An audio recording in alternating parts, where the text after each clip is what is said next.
The gunshot cracked through the ballroom like a bone snapping in half. Every chandelier trembled. Every woman in an evening gown dropped her champagne glass.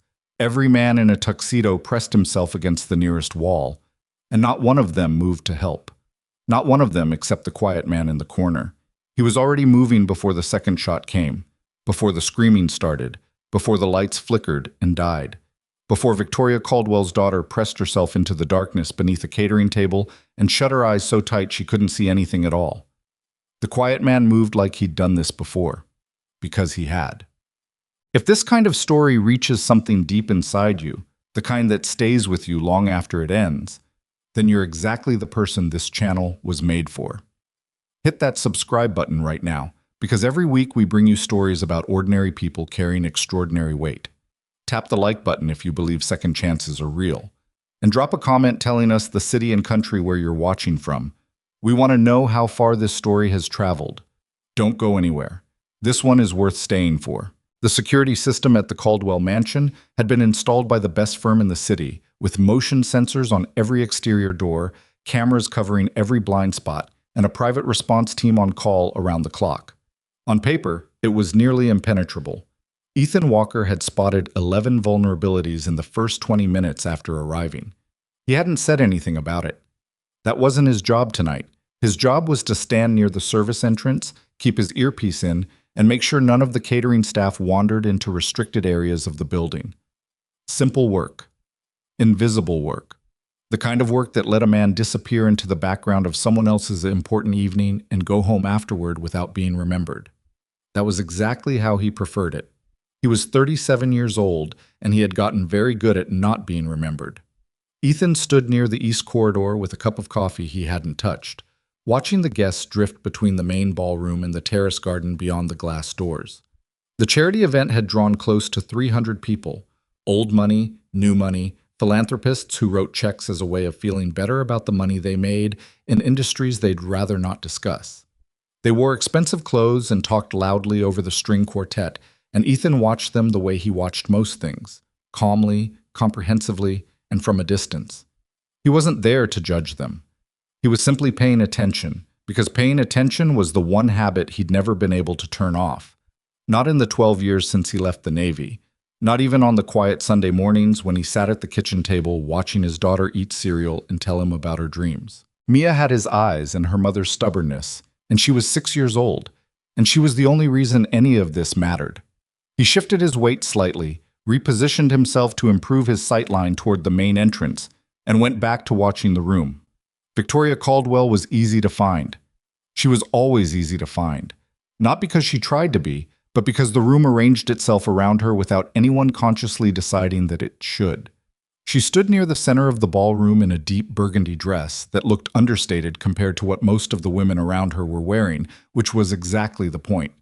She held a glass of sparkling water in one hand, and when she laughed at something the man beside her said, it reached her eyes about halfway and stopped there. Ethan noticed that. He noticed most things. Victoria Caldwell was 30 years old, and she ran a technology company worth somewhere north of $12 billion.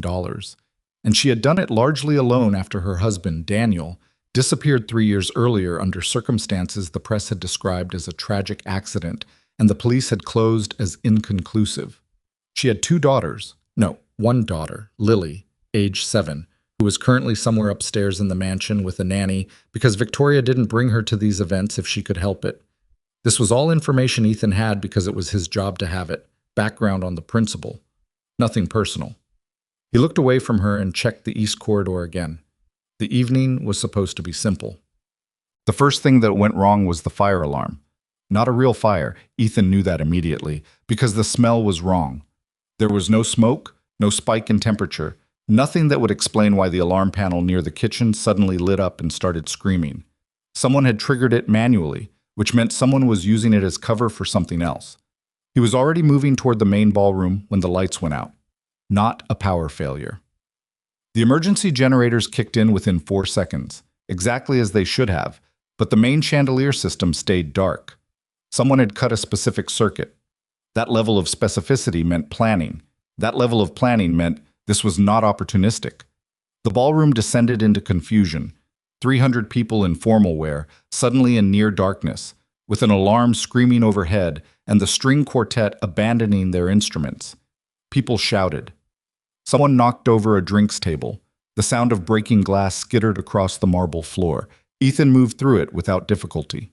He'd trained in worse conditions than this, in actual darkness, in actual danger, with actual bullets traveling in actual directions that were not good for his health. A panicked charity event was disorienting to people who had never been trained to orient themselves. For Ethan, it was simply loud. He reached the ballroom entrance and took in the situation in about 2 seconds.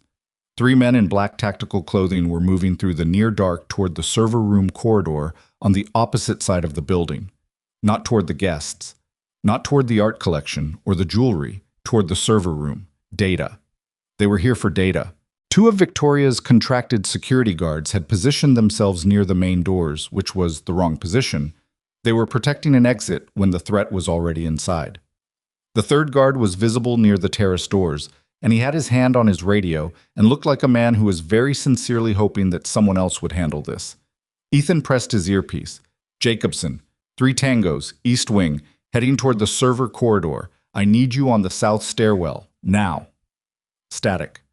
Either Jacobson's radio was down or he was somewhere he couldn't respond. Ethan exhaled once, slowly, and accepted that he was handling this alone. He was good at that too. He caught the first one in the corridor before the man even knew he was there. It was quick, and it was quiet, and the man went down without firing his weapon, which was the important part. Ethan zip-tied his wrist to a support pipe, took the man's radio, and listened to the chatter for 4 seconds before he understood the broader picture.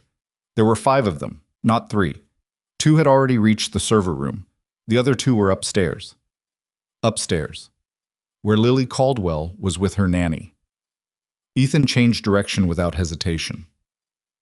The main staircase was too visible, so he used the servants' stairs at the north end of the corridor, taking the steps 2 at a time in near silence. At the top of the stairs, he paused just long enough to hear voices. 1 panicked female voice, 1 clipped and professional male voice giving instructions. The nanny. And one of them. He came through the door of the upstairs sitting room fast enough that the man inside didn't have time to properly react. There was a brief and ugly few seconds that Ethan would rather not replay in detail. And then the man was on the floor, and the nanny was pressed against the wall with her hands shaking, and Lily Caldwell was crouched in the corner behind a large chair with her knees pulled to her chest. Ethan looked at the little girl, 7 years old, dark hair like her mother, eyes that were big and terrified, but not, and this struck him, not completely surprised, like she had been frightened before and knew what it felt like, and had already started working on holding it together. Hey, he said, keeping his voice low and even. You're okay. I work security. No one's coming up those stairs while I'm standing between them and you. Lily stared at him. Are you scared? He asked. A pause. Then quietly, yes. That's smart. Being scared means your brain is paying attention. He glanced at the nanny. Can you take her to the bathroom? Interior room, no windows, and lock the door? Don't open it for anyone until I come back and knock 3 times. The nanny nodded, found enough of herself to stand up straight, and took Lily's hand. Lily went with her, but at the doorway she stopped and looked back at Ethan. There's a song, she said. He didn't understand that, and he didn't have time to ask about it. Go. She went. He cleared the remaining 2 in the server room with enough efficiency that neither of them got what they came for. By the time Victoria's actual contracted security team had gathered their collective nerve and called for backup, Ethan had secured all 5 individuals, retrieved the data drives that had already been removed from the servers, and returned to the east corridor. He was leaning against the wall with his arms crossed and his expression neutral when the backup team arrived. They looked at him. They looked at the 5 men zip-tied to various pieces of architectural infrastructure. They looked at the retrieved drives. Who are you? One of them asked. Subcontractor. East entrance detail. He handed over the drives and the confiscated radio. You'll want to review your perimeter protocol. 3rd camera on the south exterior wall was looped at 9:47. That's how they came in. He did not wait for a response. He found a quiet corner near the catering station, poured himself a fresh cup of coffee, and stood there drinking it while the ballroom slowly reassembled itself into something resembling order. The lights came back on. Someone restarted the music too brightly and too cheerfully for the mood, then turned it off again. Victoria Caldwell appeared from somewhere near the back of the room, talking rapidly into her phone, flanked by two men in suits who were clearly trying to tell her something she was clearly not ready to hear yet. She scanned the room. Her eyes stopped on Ethan. He looked back at her steadily. She excused herself from the two men, handed her phone to one of them, and walked across the room toward him with the kind of focused deliberateness that told him she was still running on adrenaline and was about 30 minutes from crashing hard.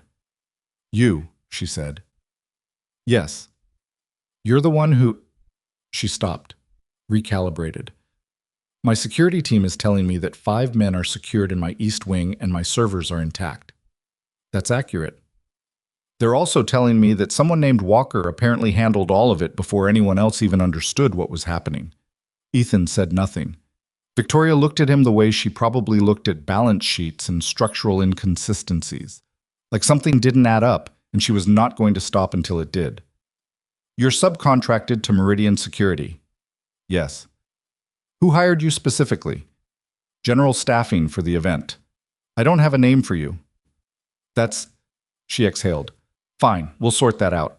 My daughter, she's upstairs, she's fine. The nanny has her in the interior bathroom on the 2nd floor." He reached into his jacket pocket and produced a folded piece of paper with the nanny's cell number, which he'd gotten in the 30 seconds before leaving the room. He held it out.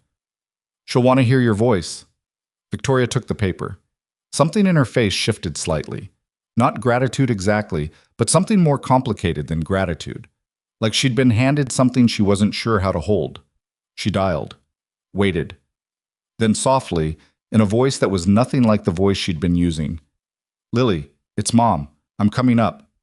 She handed the phone back to the aide who had appeared at her elbow, and then she looked at Ethan again. "Thank you," she said, flat, straightforward, not performing it. "Don't mention it." "I'm going to mention it quite a bit, actually. I'd like to talk to you tomorrow. Properly. If you're available." Ethan considered this. He had a report to file, a daughter to pick up from his neighbors by 8 in the morning, and a very strong preference for returning to being invisible. "I'll be available," he said, because something told him that saying no to Victoria Caldwell required more energy than he currently had. She nodded and turned to go. That was when Lily came running. She had apparently convinced the nanny that the 3-knock system no longer applied, because she came flying down the main staircase in her pajamas, bypassed her mother entirely, ran straight across the ballroom floor, and grabbed Ethan's hand with both of hers, the way children grab things they're afraid of losing. He looked down at her, startled, genuinely startled, which didn't happen to him often. "Hey," he said, "you're supposed to be upstairs." "I know." She wasn't looking at his face. She was looking at something internal, something she was trying to find words for. "The song you were humming." He went very still. "In the hallway," Lily said. "When you were standing outside the door, you were humming. I heard you through the door." Ethan tried to remember. He did sometimes hum without realizing it, an old reflex, something to keep the mind from spinning too fast in the quiet.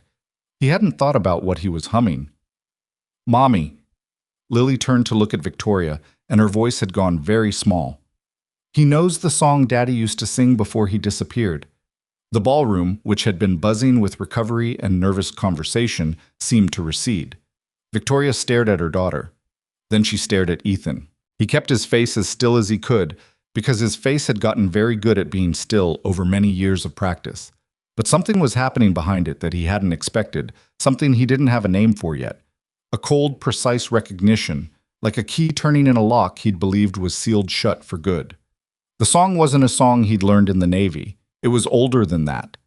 It was something he'd heard once, years ago, in circumstances he had never told anyone about, and had spent a very long time trying not to think about. "What is your name?" Victoria asked him, quietly, differently than before. "Ethan Walker." She looked at him for a long time, and he could see her trying to put together a puzzle whose pieces she didn't fully have yet. He knew the feeling. "Tomorrow," she said finally. It wasn't a question anymore.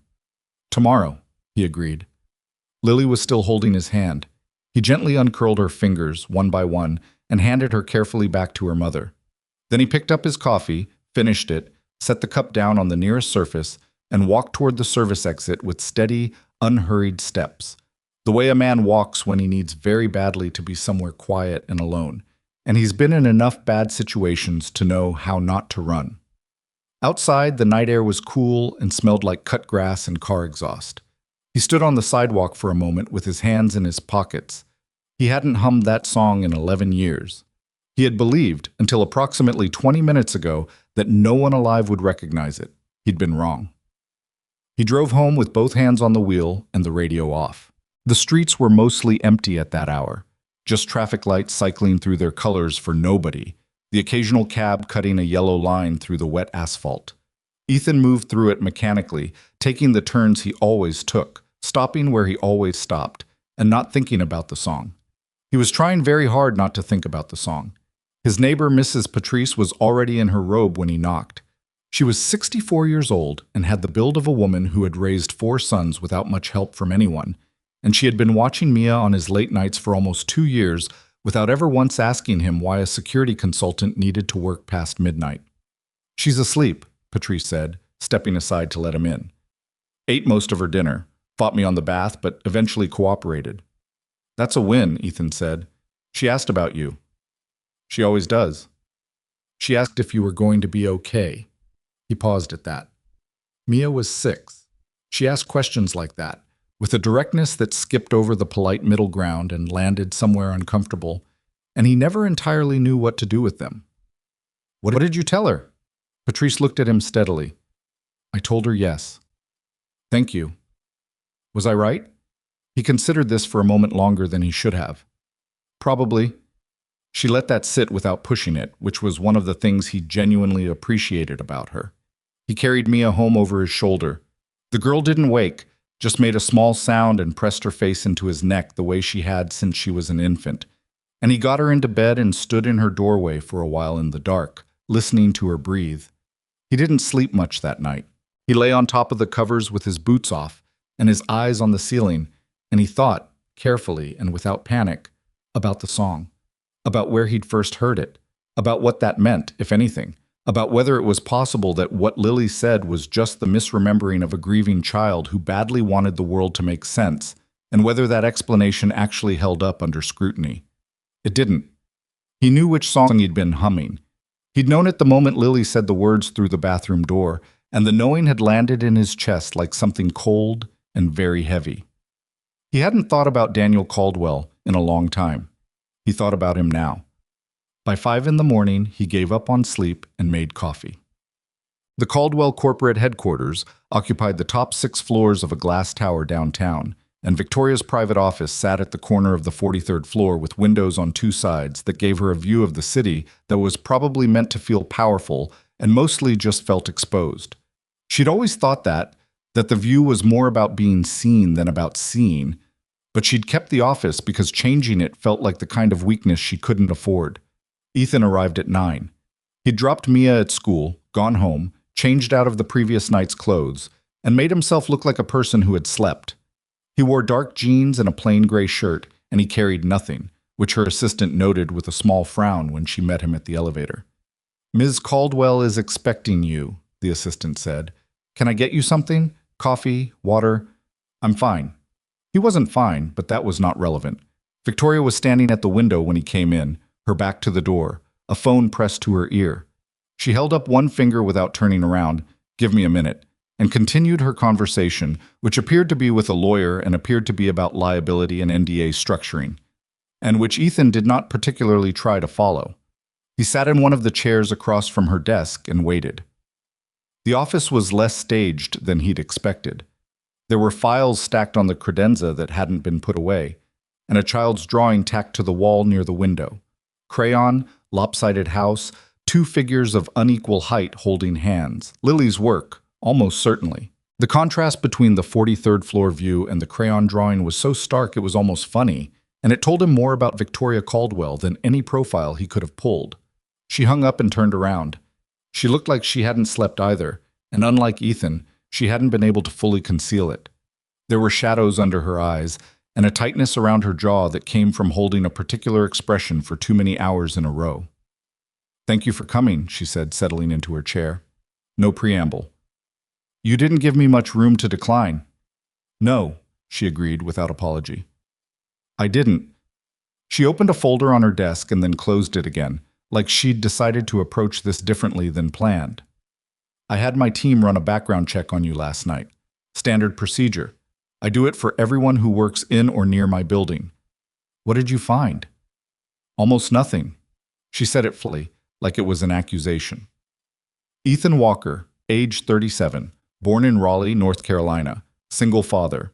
Daughter, Mia, age 6. You've held 4 different positions in the private security sector over the last 9 years. Before that, there's a gap. 7 years that your record accounts for with very general language about military service. Ethan said nothing. The people who do your kind of work, the men who move through a room the way you moved through mine last night, they don't usually end up doing subcontract work at charity events. People end up all kinds of places. Don't do that, she said.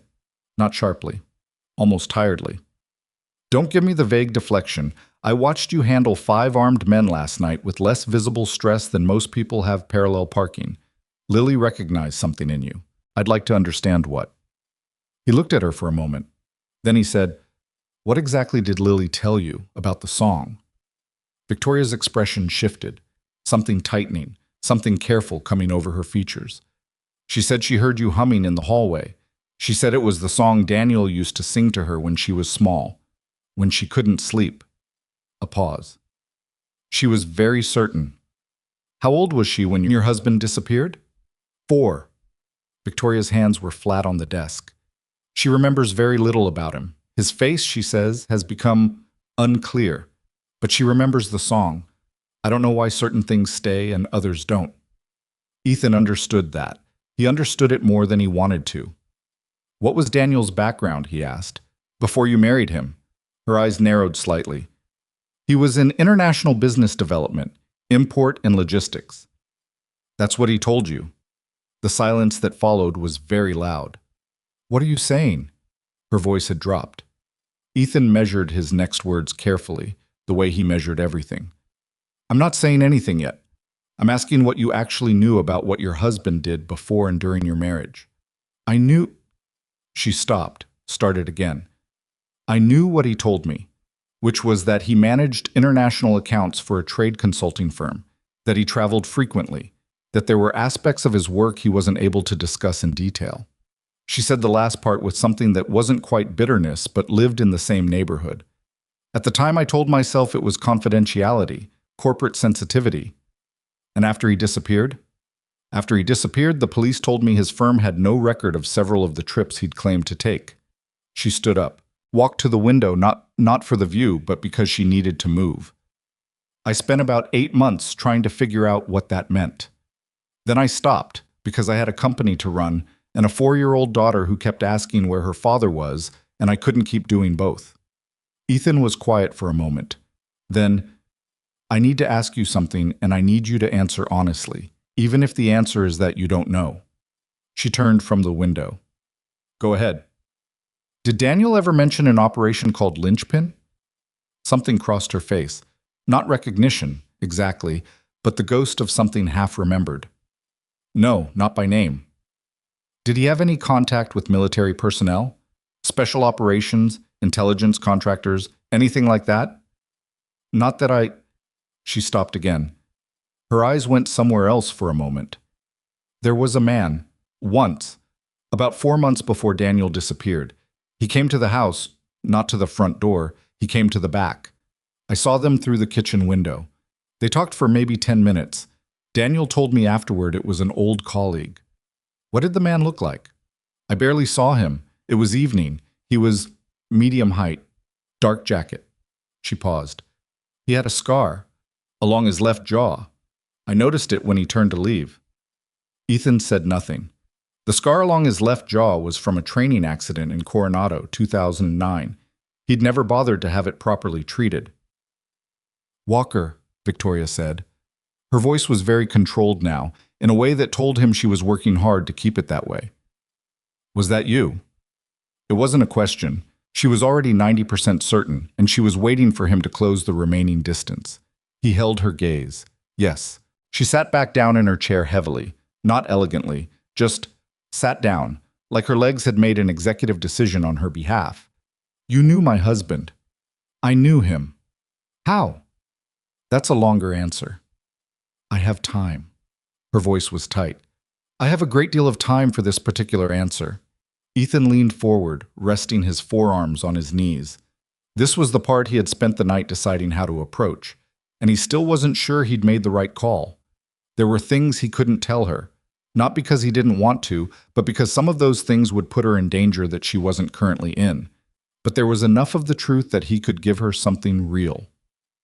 Your husband, he said, was not lying to you about everything. He did have a business. The business was real. But for a period of approximately 3 years before you met him, he worked in an adjacent capacity to a special operations program. Not officially. He wasn't military. But he had contacts, access, and a skill set that made him useful in certain situations. What kind of situations? The kind that don't appear in any official record. She stared at him. And you were part of this program. I was part of a unit that occasionally interfaced with it. He paused. The night I came to your house, to the back of your house, I wasn't there to see Daniel socially. I was there to warn him. There was movement in a network that we'd been monitoring for a long time, and his name had surfaced in a way that made people uncomfortable. What kind of movement? An organization that specialized in acquiring sensitive intelligence and selling it to whoever paid the most. Daniel had information they wanted, not because he'd stolen it, because he'd been present for certain things, and presence is its own kind of liability. Victoria was very still. Did they take him? I don't know. He said it directly without softening it. I warned him. He said he understood. 4 months later, he was gone, and by then I was in a different part of the world, dealing with a different situation, and I didn't find out what happened until much later. But you have a theory. I have several. And you're not going to share them. Not yet. Not until I understand why those 5 men were in your building last night. Because I don't think it was a coincidence, and I don't think it was random. And if I'm right about what's connecting these things, then there are conversations we need to have very carefully and in a very specific order. Victoria looked at him for a long time. Her expression was hard to read, which he suspected was usually by design, and was currently the result of her genuinely not knowing how to arrange her face around what she was feeling. You've known who I was, she said slowly, when you took the contract for last night. You knew. I recognized the name when the staffing assignment came through. And you took the job anyway. Yes. Why? He thought about how to answer that. The honest answer was complicated, and he wasn't entirely sure he understood all of it himself. Because if that organization was still active and was circling around you, I wanted to know. And because... He stopped. Because what? Because I owed your husband a debt I was never able to pay. The room was quiet for a moment. Outside the windows, the city made its ordinary sounds. Traffic, wind, the distant mechanical complaint of a delivery truck, indifferent to everything happening on the 43rd floor. Lily recognized the song, Victoria said finally. Yes. The song you were humming in my hallway. Yes. Why do you know it? He looked at his hands briefly, then back at her. Daniel sang it the night I was at your house. After I left, I was walking to my car, and the kitchen window was open and he'd gone back inside, and I heard it. He was singing it, I assumed, to Lily. She must have been upstairs. He paused. It's not a well-known song. It's not something you'd hear on the radio. I don't know where he learned it. His mother, Victoria said quietly. She was from a small town in Eastern Europe. It was something from her childhood.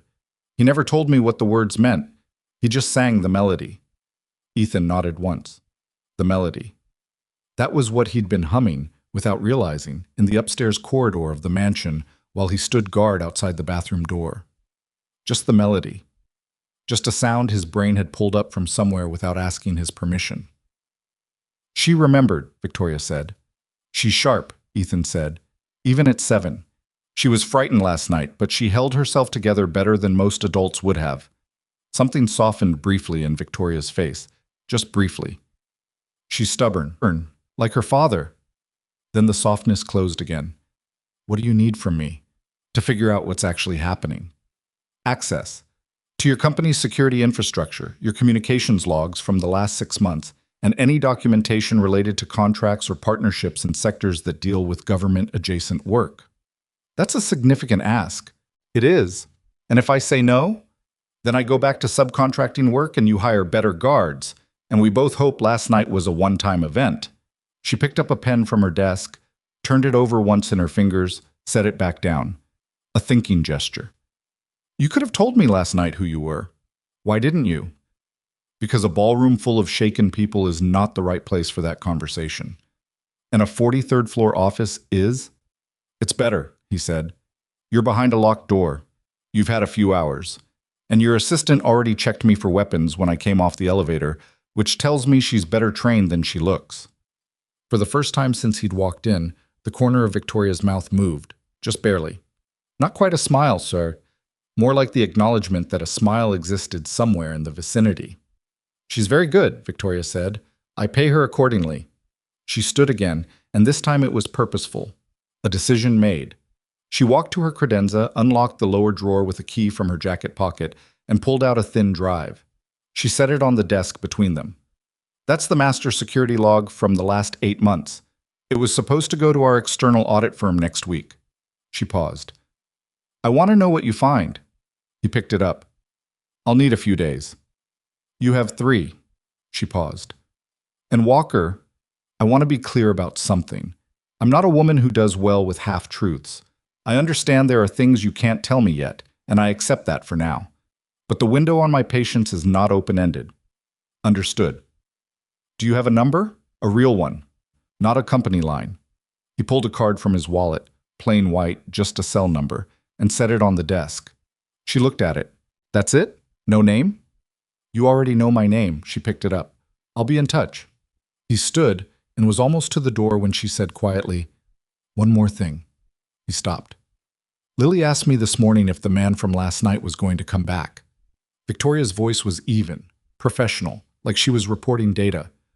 I told her I didn't know. She said, a small pause. She said she hoped you would, because you were the same as the feeling she remembers from when her father was home.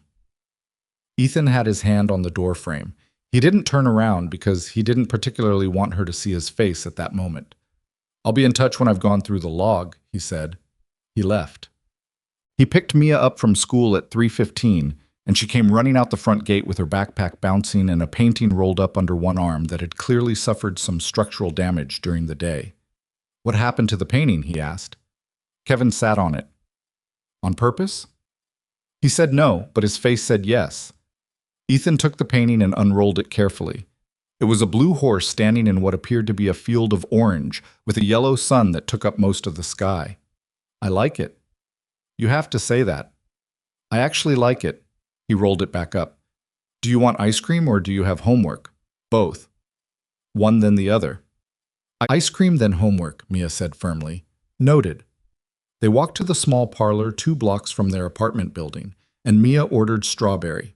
Always strawberry, every time, as though she was afraid it would be discontinued if she didn't remain loyal, and she ate it with the focused intensity of a person conducting important work.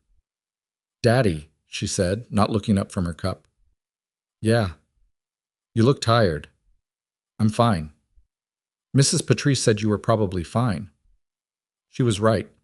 Mia looked up at him then, with those eyes that he could not look at directly for too long because they reminded him too much of someone he had lost and couldn't get back. You did something scary last night, she said. It was not a question. He held her gaze. I helped some people who needed it. And that's the scary part? Sometimes, he said. Yeah. She considered this with the seriousness that children apply to things that adults try to make sound simple. Then she went back to her ice cream. Okay, she said, just okay. Like she'd filed it and moved on. He watched her eat and felt, as he sometimes did, the particular weight of trying to give a child a life that was ordinary and stable and full of small, reliable pleasures when the person doing the giving was neither ordinary nor particularly stable and had not been for a very long time. He was good at the routine of it, the school pickups, the dinners, the homework battles, the bedtime negotiations. He had built the routine carefully, deliberately, the way he'd once planned operations. Account for every variable, reduce exposure, protect what mattered. But last night had cracked something open that he'd thought was sealed. And 3 blocks away, in a school very similar to Mia's, a 7-year-old girl had recognized a melody that she had no business remembering, and the world had shifted slightly on its axis in a way he didn't yet know how to account for. He drove home through the late afternoon traffic and thought about the drive he'd put in his jacket pocket, and thought about the name he hadn't said out loud in 11 years, and thought about the organization he'd believed, had allowed himself to believe, was finished. He thought about all of it in careful silence while Mia fell asleep in the back seat, her mouth slightly open, the damaged painting clutched to her chest. Back at the apartment, he got her into bed without waking her, then sat at the kitchen table with his laptop and a second cup of coffee and plugged in the drive. The files loaded slowly. There were hundreds of them. Transaction logs, communications metadata, security incident reports filed across 8 months of corporate operations. Most of it would be irrelevant. That was the nature of this kind of work, a vast amount of noise, and somewhere inside the noise, a signal. He started from the oldest files and worked forward. By midnight, he had found 3 anomalies. By 1 in the morning, he had traced them back to a single point of origin, a routing address that bounced through 4 proxy servers before disappearing, but not before leaving a trace so small that whoever had planted it probably assumed it was invisible. They'd assumed wrong. He sat back in his chair and stared at the screen. The routing signature was not one he recognized from recent work, but it matched something he'd seen before. A particular pattern, a particular fingerprint, from files that were now locked in a server he no longer had clearance to access. He recognized it because he had spent 8 months, a decade ago, tracking that exact signature through a network that was supposed to have been dismantled when the operation that produced it was shut down. The operation was called Linchpin, and it had not, apparently, been as thoroughly shut down as anyone had believed. He closed the laptop, very carefully, and sat in the dark kitchen for a long time. Then he took out the plain white card with Victoria's number on it, looked at it, and put it back in his pocket. He wasn't ready to make that call yet, but he was going to have to make it very soon. He called her at 7:30 the next morning, not because he was ready, exactly, but because ready was a luxury he'd stopped waiting for a long time ago. You moved when the situation required movement, not when you felt comfortable enough to do it. Comfort was not a factor he'd been able to include in his calculations for most of his adult life. Victoria picked up on the second ring, which told him she'd been awake for a while. "Walker," she said, "I found something in the logs. I need to see you today. Not at your office." A brief pause. "How serious?" "Serious enough that I'd rather not have the conversation anywhere with a fixed security camera and a front desk attendant who logs all visitors." Another pause. Longer. "There's a coffee place on Meridian 2 blocks east of the park. Halston's. It's small, the back corner booth is usually empty, and the owner is 70 years old and doesn't care about anyone's business." 1 hour, he said. "I'll be there." He dropped Mia at school early, telling her teacher there was a work appointment, and drove to Meridian with the drive in his inside jacket pocket and 3 hours of sleep behind his eyes. The coffee place was exactly what Victoria had described, narrow and slightly worn around the edges, with mismatched chairs and a chalkboard menu, and the particular smell of a place that had been making the same roast for 30 years and saw no reason to change it. Victoria was already in the back booth when he arrived. No assistant this time, no bodyguard, which worried him slightly. She had a coffee in front of her that she hadn't touched, and she was looking at her phone in the way people look at phones when they're not actually reading anything on them. He slid into the seat across from her. "You look worse than yesterday," she said. "Thank you." "I meant you look like you didn't sleep." "I didn't." He ordered a black coffee from the young woman who materialized briefly at his elbow, then put the drive on the table between them. "I went through the full 8 months. Most of it is clean, but there are 3 anomalies in the communications metadata, routing patterns that don't match anything legitimate." Victoria looked at the drive. "Explain that in language that doesn't assume I have a background in network security." "Someone has been accessing your internal communications system, not breaking in. They already had access. A key, essentially. They've been pulling metadata. Not the content of communications, but the pattern. Who contacts whom, how often, about what general category of business. For how long?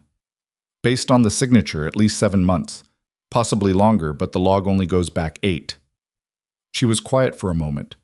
Her coffee sat between her hands and she looked at it. "Who?" The routing signature matches a network I encountered during my time in a military special operations context, an organization called Linchpin. He watched her face carefully. I asked you about that name 2 days ago. You said it meant nothing to you. It still doesn't.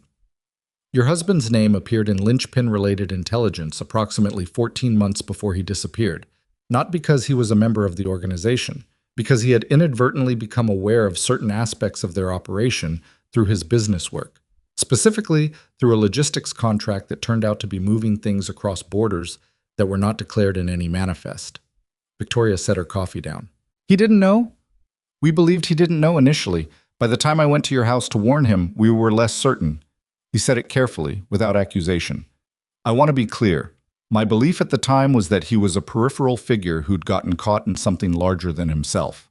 The warning I gave him was genuine. But the fact that his name was in their system, and the fact that your company's communications are now being monitored by what appears to be the same network, is not a coincidence I can explain away. She was quiet for longer this time. Outside, through the front window of the coffee place, the street was doing its ordinary morning business. People walking, a delivery van double parked, a woman with a stroller waiting for the light. What do they want? Victoria asked. That's what I don't fully know yet. Your company operates in technology infrastructure, software, some hardware, government-adjacent contracts. Any of those sectors could be of interest to an organization that deals in information. We have 3 federal contracts, she said slowly. Data management for 2 mid-level agencies. Nothing classified. Nothing that would be... She stopped. There's 1 contract we're in the final stages of negotiating. Broader data architecture for a defense-adjacent bureau. It hasn't been announced publicly. Who knows about it internally? Board level, my senior legal team. 4 people in the technical division working on the proposal. She paused. Daniel, before he disappeared, was involved in building out the international logistics framework that eventually became the foundation for what we do now. I built the technology company on the infrastructure he helped establish. She said it evenly, but there was something underneath it that had weight. If there was something embedded in that original infrastructure, then the access they have now might predate your company by years, Ethan said. She absorbed that. Her jaw tightened slightly. So they'd been inside my walls before I even built them. Possibly. That's... She stopped herself from whatever word was coming next and took a slow breath instead. What do you need from me to understand this fully? I need to reach out to someone who still has clearance at the level I used to operate. Someone who can tell me the current status of Linchpin, whether it was ever fully dismantled or whether it's been operational in some form all this time. Do you have someone like that? I have one name. A man I worked with who left the program about 2 years after I did. He went into private intelligence consulting. We haven't spoken in 6 years, but he'll remember me. And if he won't talk, he'll talk. Ethan picked up his coffee. He owes me a conversation I never collected on. Victoria nodded slowly. She was recalibrating in real time. He could see it, the way she was reassembling information into a new shape, building a new architecture of understanding from pieces that had looked different an hour ago. She was good at it.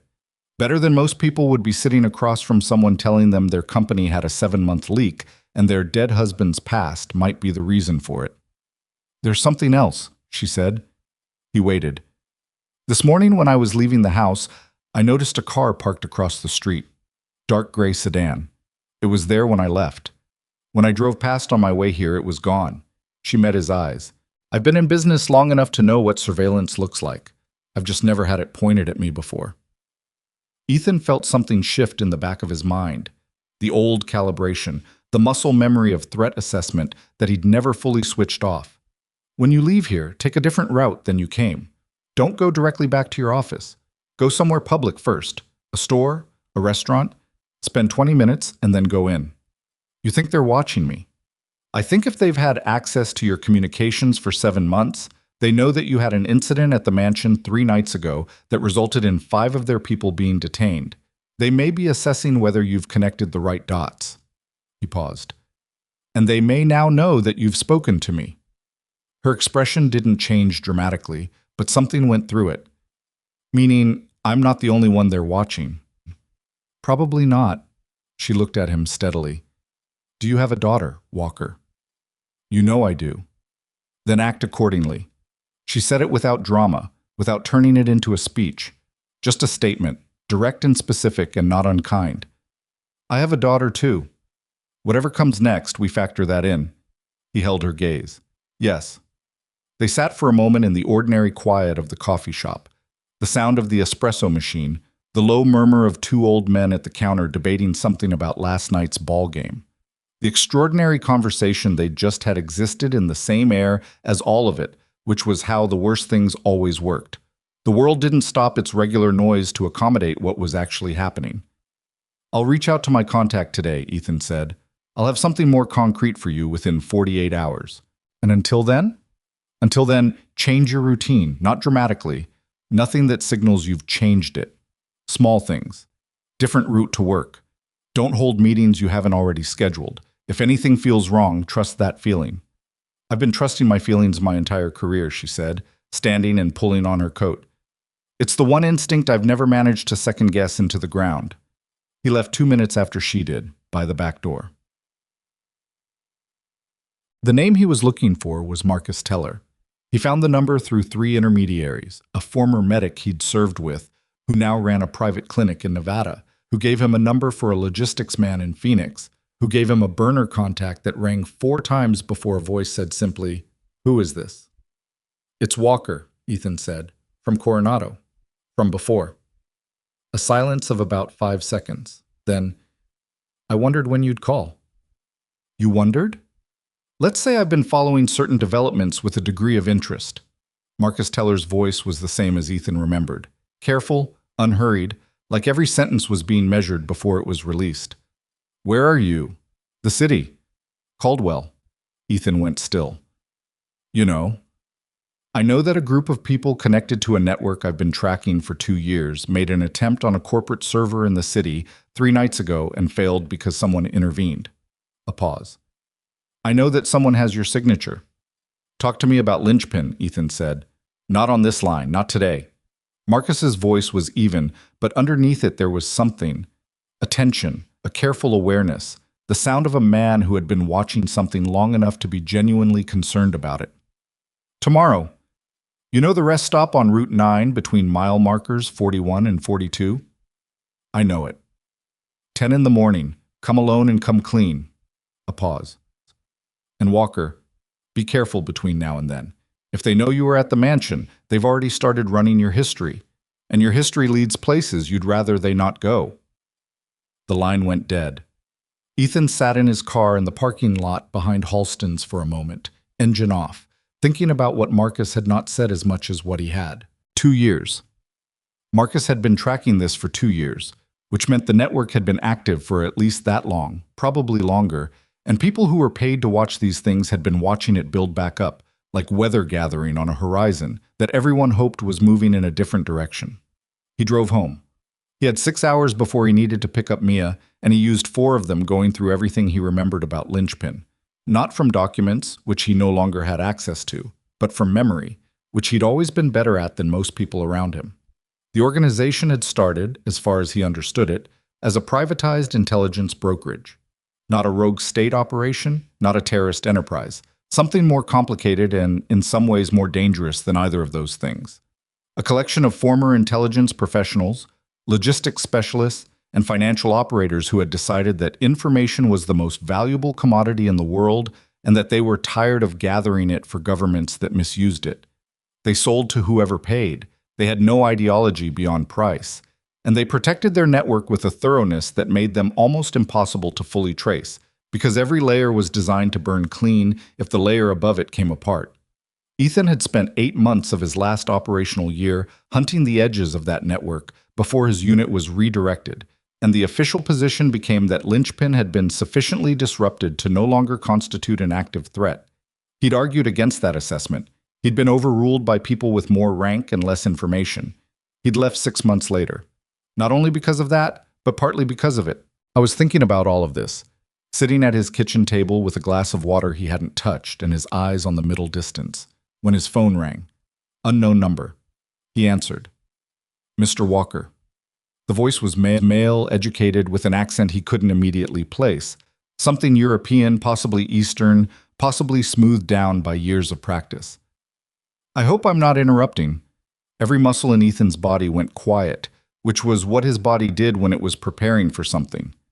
Depends on who's asking, he said. Someone who appreciates economy, so let me be direct. A pause, brief and theatrical. You did impressive work at the Caldwell property the other evening. 5 men, our 5 men, I should say, handled before any of our objectives were met. That's not a small thing. We've been trying to understand how a subcontract security technician managed it, and the answer is, of course, that you're not a subcontract security technician. Ethan said nothing. He was listening to the background. No traffic, no ambient noise, a slight echo that suggested an enclosed space with hard walls, recording studio, parking garage, or a room with no furniture. We know who you are, the voice continued. We know what you were. We know about your daughter. Mia, yes? She attends Clearfield Elementary. She likes strawberry ice cream, and she has a teacher named Ms. Donovan who lets the class out at 3:15. The temperature in the room seemed to drop about 10 degrees. Ethan kept his voice completely level.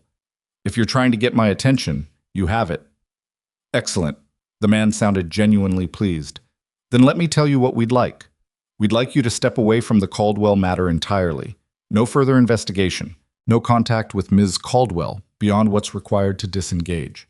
Whatever you found on that drive, and we suspect you found something, given how quickly you requested a meeting, remains with you, unused. And in exchange, you return to being the quiet single father who fixes security systems and picks up his daughter at 3:15. Another pause. It's a good life, Mr. Walker. We have no interest in disturbing it.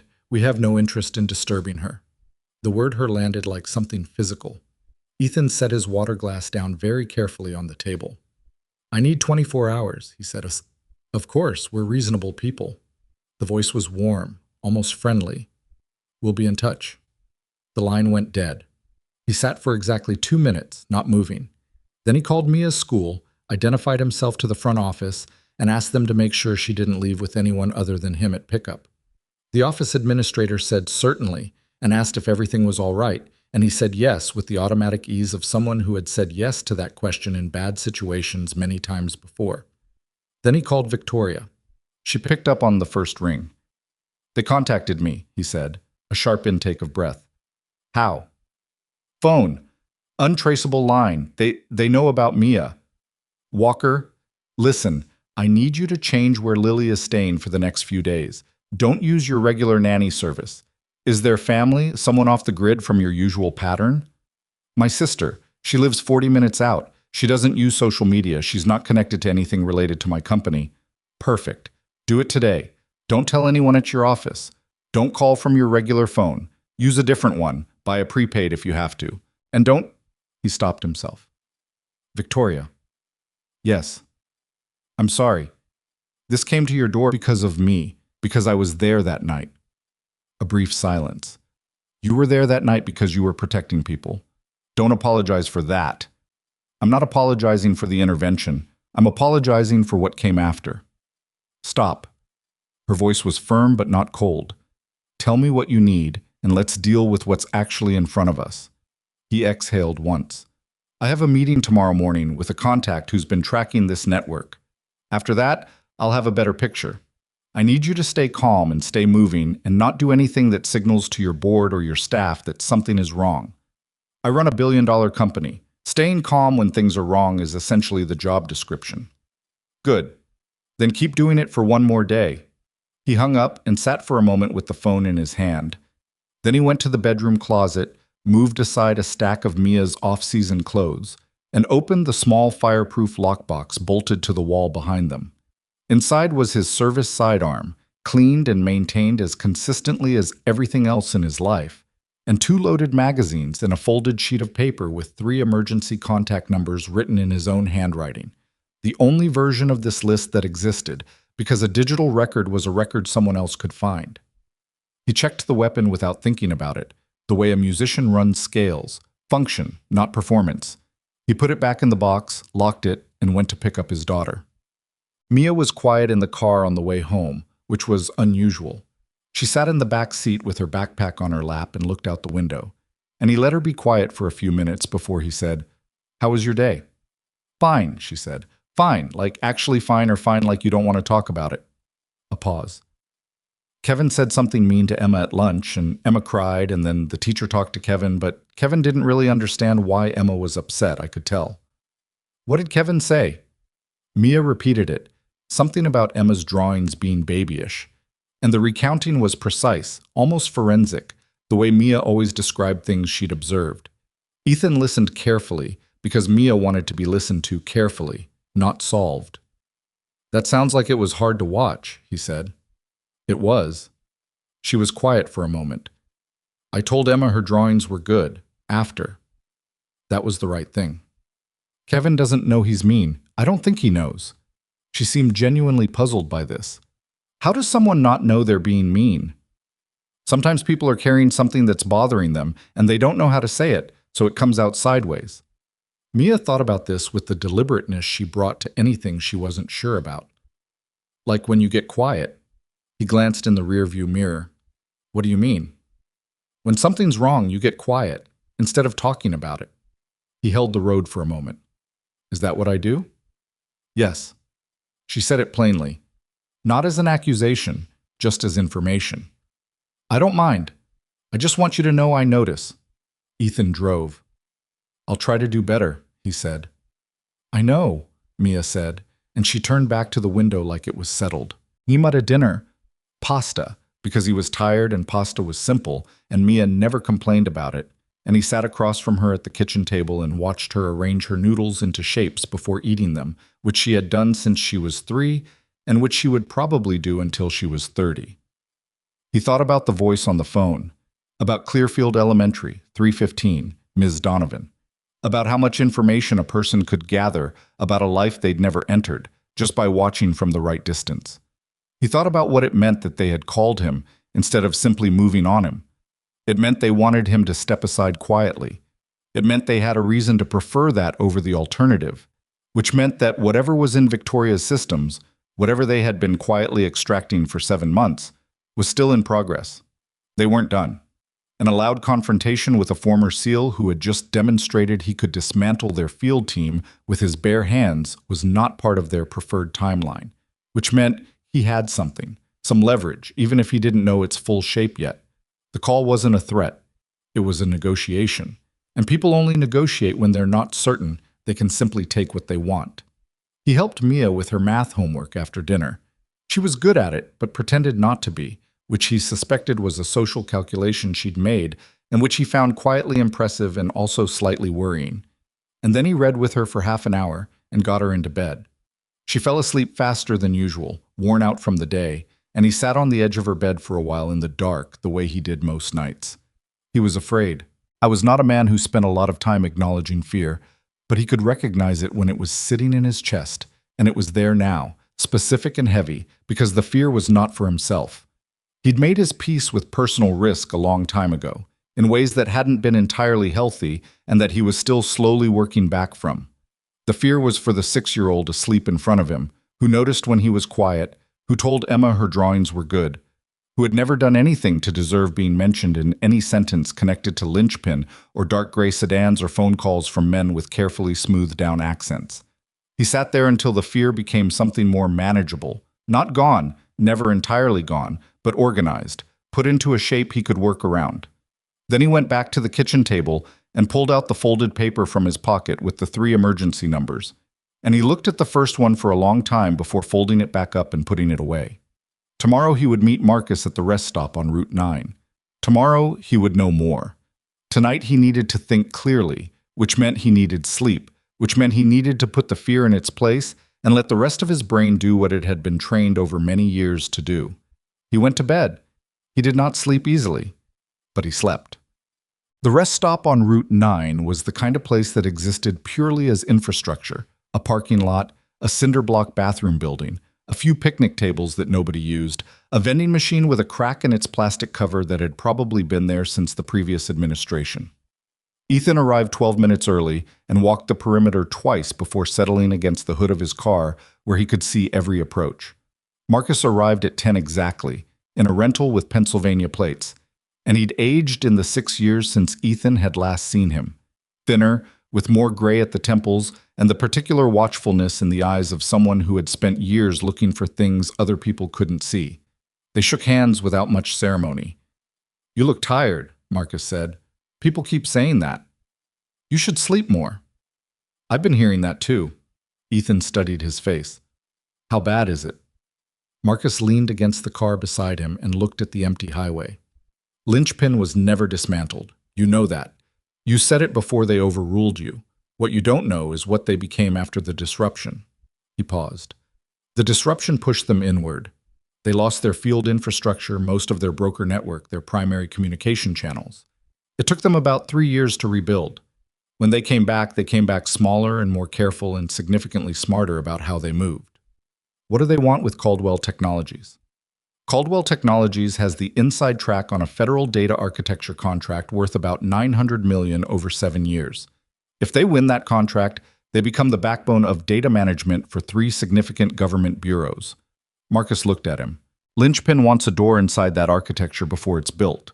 Not to disrupt it, to use it, access to federal data flow at that scale, invisible, pre-installed before anyone knows to look. That's not a theft. That's a position. A permanent one." Ethan stared at the highway. They were going to use the company's own infrastructure. The same infrastructure that Daniel Caldwell helped build, which was already partially their creation. Marcus's voice was careful. "Daniel didn't know what he was helping build, Walker. We were as certain as we could be.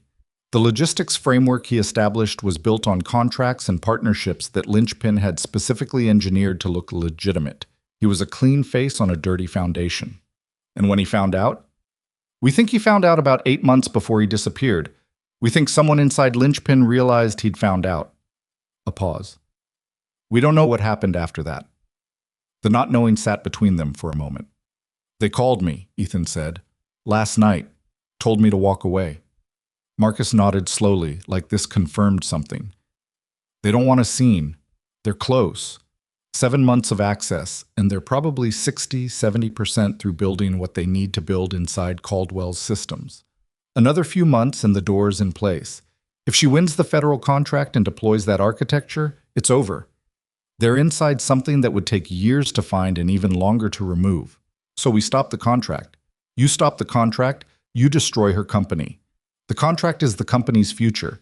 Everything she's built in 3 years is structured around winning it." Marcus looked at him. "There's another option." "Tell me." "You find the back door they've already built. You document it. You bring it forward through the right channels. Not official channels, because official channels have people in them who've been bought, but the right channels. You expose the full network, which I have been building a file on for 22 months, and you burn it down completely this time." "And what do they do while I'm doing that?" "They try to stop you." Marcus said it plainly, "which is why you can't do it alone, and why you needed to talk to me before you went much further." Ethan looked at him. "You've been building toward this."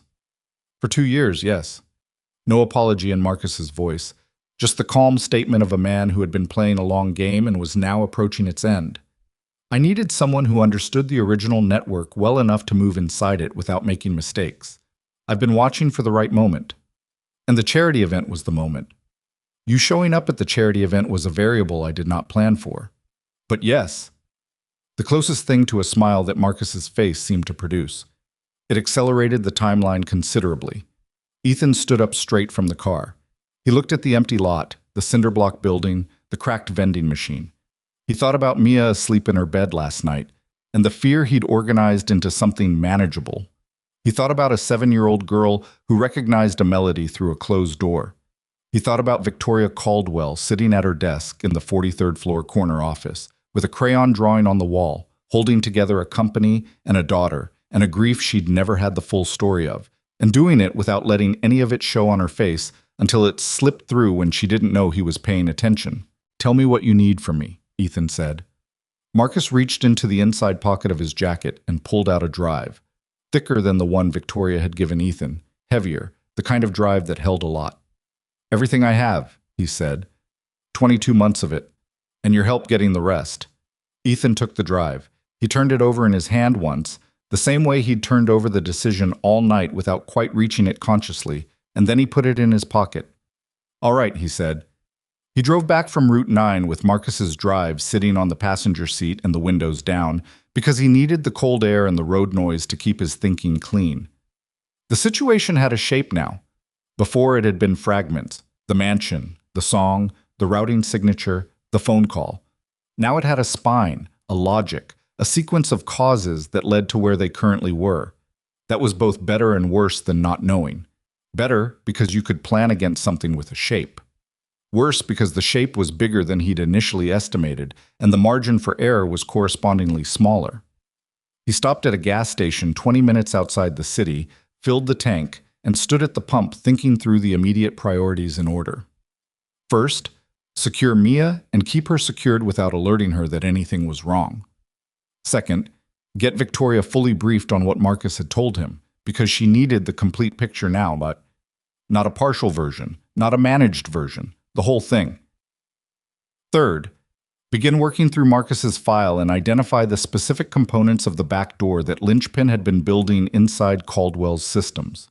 Fourth, and most complicated, figure out who the right channels were. Marcus had said not official channels, because official channels had been compromised, and Ethan believed that he'd believed it for a long time, but not official didn't mean not institutional.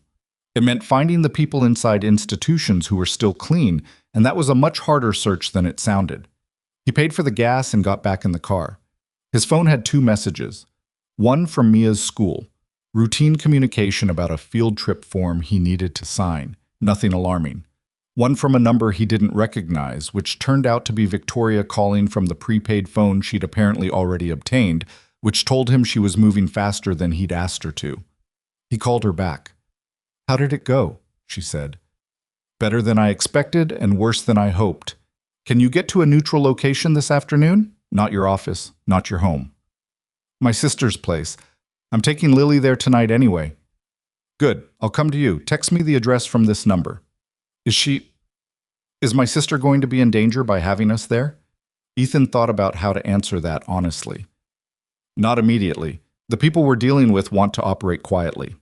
Visible escalation isn't in their interest right now. As long as you move without drawing attention, you're buying us time." "That's not as reassuring as I think you meant it to be." "I know." He paused. "I'm sorry. I could give you a cleaner answer, but it wouldn't be accurate." A brief silence. "I'll take the accurate one." She hung up. He made one more call before pulling back onto the highway, to Mrs. Patrice, asking if she could take Mia after school today and possibly overnight. Patrice asked no questions, just said yes, and he reminded himself for the 100th time that he owed that woman more than he would ever know how to properly repay. Victoria's sister lived in a house 43 minutes from the city, in a neighborhood that had the quiet, unremarkable character of a place where nothing much happened and nobody was famous. The houses were modest and close together, and the street had 2 oak trees that had been there long enough to buckle the sidewalk. Her name was Rachel. She was 34, and she met Ethan at the door with the expression of a woman who had been told an abbreviated version of the situation and was choosing, with visible effort, to stay calm. "Victoria's in the back," Rachel said. "Lily's in the yard." Ethan stepped inside. The house smelled like something baking and like a household where a real person actually lived. Shoes by the door, a jacket thrown over a chair, a half-finished cup of tea on the counter. He felt himself relax slightly, involuntarily, the way the body sometimes responds to evidence of ordinary life. Through the kitchen window, he could see Lily in the backyard, crouching near a flower bed, with the focused attention of a child who had found something interesting in the dirt. She looked unhurt and unbothered, and the relief of that was sharper than he'd expected. Victoria was at the kitchen table with a laptop and 3 pages of handwritten notes and a look that said she had not been sitting still. "Sit down," she said. "Tell me everything." He sat. He told her. He went through what Marcus had explained. The rebuilding of Linchpin after the disruption, the back door being constructed inside her systems, the federal contract as the target, and Daniel's role in the original infrastructure, which he delivered as directly and carefully as he could. He watched her face throughout. She didn't interrupt, didn't react visibly to the parts that were clearly landing hard, just listened with the particular stillness of someone who is hearing things they had suspected and are now having those suspicions confirmed in a shape they hadn't quite imagined. When he finished, she was quiet for a moment. He didn't know, she said finally. Marcus's position, and mine, is that he didn't know. Not when he built it. The framework he created was what it appeared to be, a legitimate logistics infrastructure. The person building it wouldn't know what it was for. But later he found out. We believe so, yes. She looked at her hands, which were flat on the table. He never told me. No. He just disappeared. There was something in her voice that wasn't anger and wasn't grief exactly, or maybe it was both of those things processed down into something quieter by 3 years of living with the unresolved ending. He found out what he'd been part of without knowing it, and he didn't. He didn't come to me. He just disappeared. Ethan said nothing for a moment, then, I think he was trying to protect you. I know that's probably true. She said it without warmth. I know that's probably exactly what he was doing. He always thought protecting people meant keeping things from them. A pause. It's a very common mistake. The words landed in a way that he suspected she intended them to, at least partially, for him. He didn't deflect it. You're right, he said. It is. She looked at him then, directly, and he held the look without dropping it, which was harder than he expected. What do we do? She said. Marcus and I work through his file and identify the exact components of the back door. That's technical work. It'll take 2, maybe 3 days. While we're doing that, I need something from you. Name it. The 4 people on your technical team who know about the federal contract proposal. I need to know which of them has had unusual contact with outside parties in the last year. Not necessarily suspicious contact, just unusual. Travel, consultancies, secondary contracts, anything that represents a point of connection to the outside of your normal network. She absorbed this. You think one of my people is feeding information. I think Linchpin doesn't operate without inside access. The routing signature in your communications log means they had a key, and keys don't appear from nowhere. Someone gave them an opening, whether knowingly or not. Whether knowingly or not, she repeated slowly. What does that mean in practice? It means the person might be compromised without fully understanding they're compromised. It might have started as something small, a conversation at a conference, a consulting arrangement that seemed legitimate, a friendship with someone whose affiliations they didn't fully understand. Linchpin is patient and methodical. They don't usually recruit aggressively. They create conditions. Victoria nodded once, absorbing this with the systematic thoroughness he'd come to expect from her. I'll pull the personnel files and outside engagement records for all 4. I can do that without going through my regular channels. I have direct access to HR documentation. Do it from this location, not from anything connected to your company's servers. Understood. She hesitated, then, Walker. Yeah, if this goes where you think it's going, if we expose the full network and burn it down, in your words, what happens to my company? To the contract? It was the right question to ask, and he appreciated that she was asking it rather than pushing it to the side. The contract review process would likely be paused during an investigation. Whether you ultimately win it depends on how the exposure is handled and who handles it. A clean exposure, properly documented, with you positioned as a cooperating party who identified and eliminated a threat from within your own systems. That's a very different story than if it comes out messy. So the way we do it matters as much as whether we do it. Yes. She sat with that. Outside through the window, Lily had found something in the dirt that apparently merited picking up, and she was examining it with both hands, turning it in the afternoon light. She remembers more than I realized, Victoria said, watching her daughter. Children usually do, Ethan said. They just don't always have the words for it. She talked about Daniel last night, more than she has in months. A pause. She said she remembered him being afraid of something, near the end. She said she thought about it sometimes but couldn't explain it properly. She described it as him being quiet in the wrong way. Victoria looked back at Ethan. She said it reminded her of how you were, in the hallway. Before you came through the door, Ethan felt something shift slightly, somewhere in the vicinity of his chest. She's wrong about that, he said. I wasn't afraid. She said she didn't mean afraid like scared. She said she meant the kind of quiet where someone is deciding something. Victoria's eyes held his steadily. She's 7 years old, and she put that into words.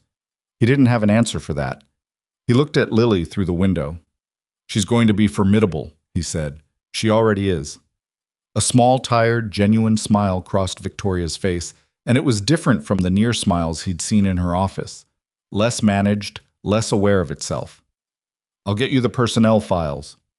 He drove back to the city and spent the rest of the afternoon at Marcus's rented workspace, a short-term office suite in an anonymous building near the financial district, the kind of place where businesses came and went fast enough that nobody tracked the tenants with any rigor. Marcus had set up across 2 folding tables, his own equipment, the drive he'd given Ethan, and a secondary system that ran air-gapped from any network connection. They worked in near silence for the first 2 hours, which was its own language. The kind of collaborative focus that develops between people who have worked together under pressure before and don't need to fill space with noise. The file Marcus had built over 22 months was thorough in a way that made Ethan both relieved and angry. Relieved because the documentation existed, angry because the fact that Marcus had needed to build it privately meant the official systems that should have been catching this had failed completely. The back door was elegant, in the way that dangerous things sometimes were. It wasn't a crude intrusion. It was a series of small modifications to Caldwell's data architecture, adjustments so subtle that they would survive a standard security audit because they didn't look like damage. They looked like normal system optimizations. Each one individually was meaningless. In aggregate, assembled in the right sequence, they created a passive channel, a data flow that would route a specific category of government information through a node that Linchpin controlled, invisibly, indefinitely. How long has it been in construction? Ethan asked. 7 months, which matches your log findings. They're about 2/3 complete. Marcus pointed to a section of the documentation. These 3 components are already in place and stable. These 2 are partially implemented. This final one hasn't been touched yet. It's the activation element. Without it, the channel exists but can't transmit. So if we remove the existing components before they add the final one, the whole structure collapses and they have to start over, which they can't do quickly because starting over means reestablishing inside access. And if we identify and close the access point at the same time, they're locked out. Ethan sat back. Can we document the existing components in a form that's usable as evidence? Already done. I have technical documentation, metadata trails, and 3 separate chain of custody records that would hold up to scrutiny from anyone qualified to evaluate them. Marcus looked at him. The question is still who we bring it to. I've been thinking about that. Ethan had been thinking about it since Route 9, turning it over alongside everything else. There's a woman at the Inspector General's office in the Defense Department. Her name is Sandra Okafor. I did one joint operation with her team about 8 years ago. She was OIG then, and she's still there. She stayed because she's one of the people who actually believes in the institution and is angry enough about what's wrong with it to keep working from inside. You trust her? I trust that she's been building a reputation for 9 years on completely independent findings. She's made enemies of people who should be her allies if she was operating with any other agenda. That's the best indicator I have. Do you have a contact for her? No, but I know someone who does. He thought of the former medic in Nevada who had connected him to Marcus. The long chain of people who had once done work that put them adjacent to each other and had since dispersed into civilian life but never entirely disconnected. It'll take a day, maybe 2. Marcus nodded. In the meantime, he pulled up another section of his file. There's something else you need to see. Ethan leaned forward. What Marcus showed him was a communication log, not from Caldwell's systems, but from Linchpin's own internal network, which Marcus had been partially inside for 4 months without their knowledge. It was fragmented and incomplete because their encryption was sophisticated, but Marcus had managed to reconstruct portions of it through methods Ethan didn't ask about in detail. One name appeared in the reconstructed fragments with enough regularity to be significant. The name was Harlan Briggs. He was the Senior Vice President of Technical Development at Caldwell Technologies. He was one of the 4 people who knew about the federal contract proposal. And 3 months ago, according to a fragment Marcus had pulled, someone inside Linchpin's internal network had referred to him as their current primary interface. Ethan stared at the screen for a moment. Does Victoria know him well? Marcus asked. She hasn't said. But he's Senior VP. That's not an entry-level hire. She probably brought him in personally. That's going to be a difficult conversation. Most of the relevant conversations lately have been. Ethan stood and stretched because he'd been hunched over the table for 3 hours and his back was reminding him that he was 37 and not 24. What's his access level to the systems where the back door is being built? Root level. He could have implemented the existing components himself, or given someone else the credentials to do it without triggering internal alerts. Marcus pulled up a secondary file. His outside engagement history shows a consulting relationship with a logistics technology firm in Vienna that was established 18 months ago. The firm is a shell. I tracked it through 4 holding companies before it dead-ended in a structure that matches Lynchpin's financial signature. So he's been theirs for at least 18 months. At least. Ethan thought about Victoria pulling personnel files from her sister's kitchen table on a prepaid laptop, methodically and without complaint, because that was what the situation required.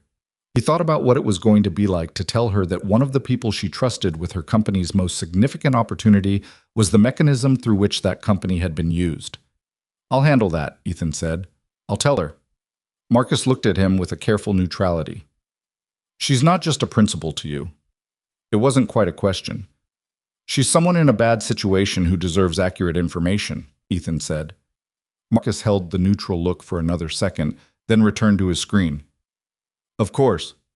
He called Victoria at 7 that evening from a payphone, an actual payphone, one of the few remaining ones, outside a diner on the east side of the city that he used sometimes because it was untraceable by default rather than by design.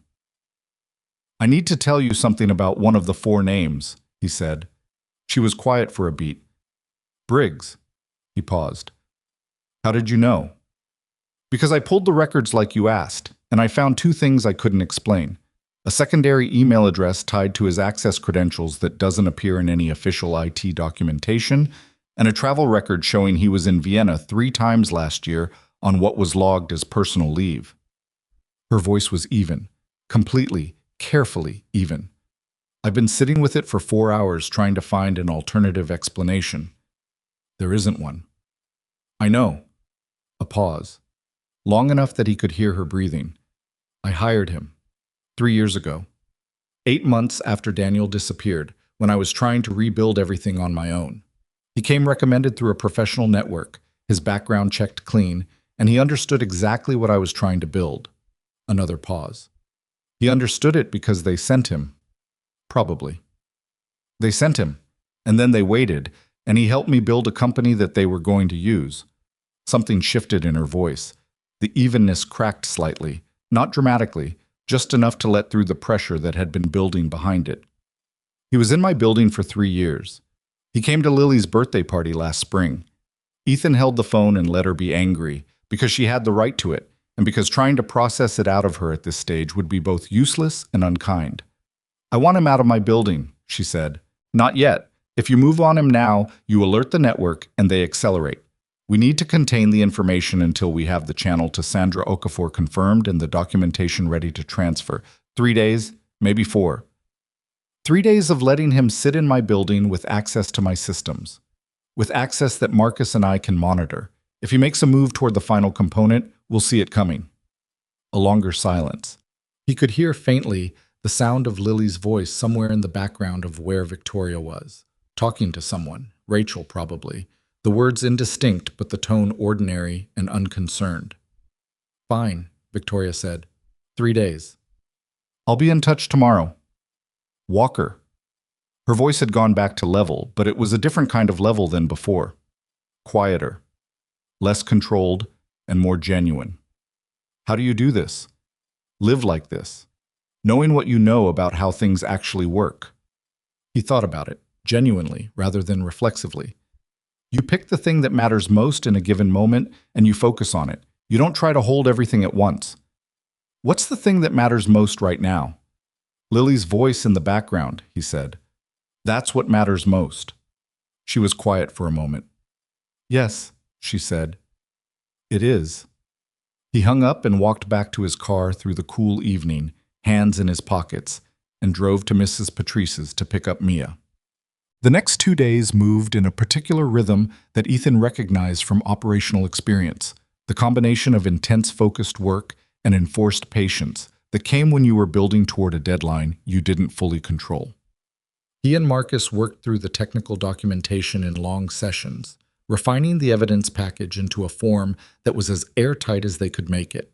He exchanged brief, encrypted communications with Victoria twice a day, morning and evening, nothing that required a long conversation, just status and confirmation that she and Lily were stable at Rachel's and that Briggs had not deviated from his normal pattern.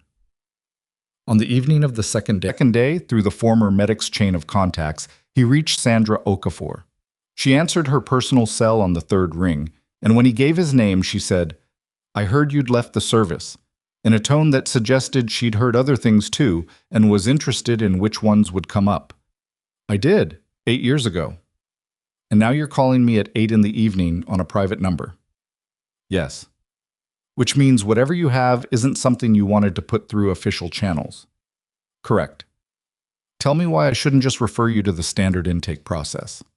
"Because the standard intake process has been compromised at a level I can document, and because what I'm handing you is 22 months of independent fieldwork on a network that your office has listed as inactive for over a decade." He paused. "And because you spent 9 years making enemies of people who shouldn't be your enemies, which tells me you already know the standard intake process has a problem." A silence of about 4 seconds. Then, "Who built the 22 months?" "Marcus Teller, former JSOC Intelligence. You may have crossed his work before without knowing the origin." "I know his name." Another pause, and in it he heard her thinking. The same kind of measured, unhurried assessment he recognized from the one joint operation they'd run together years ago.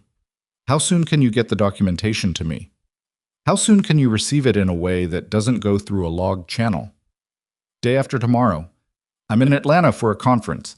I can step outside the official schedule." "I'll be there," Ethan said. He told Marcus.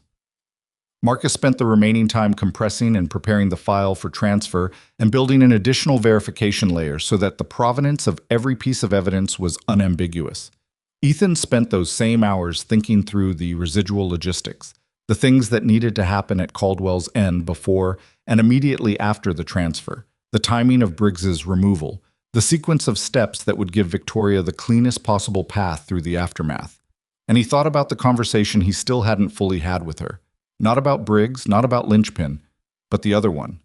The one about what he'd been carrying since he left the Navy, since Mia was born. Since he'd built a life designed primarily to stay small and invisible, because small and invisible felt like the safest thing he could offer his daughter. He was not sure when that conversation needed to happen, or whether it was even his to initiate. He knew only that something had opened in him since the night of the charity event, something he'd kept very tightly closed for a very long time, and that he couldn't quite get it to shut again. He didn't try to force it. He let it stay open and he got on with the work. Atlanta was gray and raining when he arrived. Sandra Okafor met him in a hotel lobby bar that was quiet at that hour, full of conference attendees who had migrated to their rooms or the restaurant, leaving the bar to the bartender and 2 businessmen watching sports on the far screen. She was compact and precise in the way he remembered, with reading glasses pushed up on her forehead and the expression of someone who hadn't started the day, expecting this meeting and had decided that was fine. They shook hands. They ordered coffee.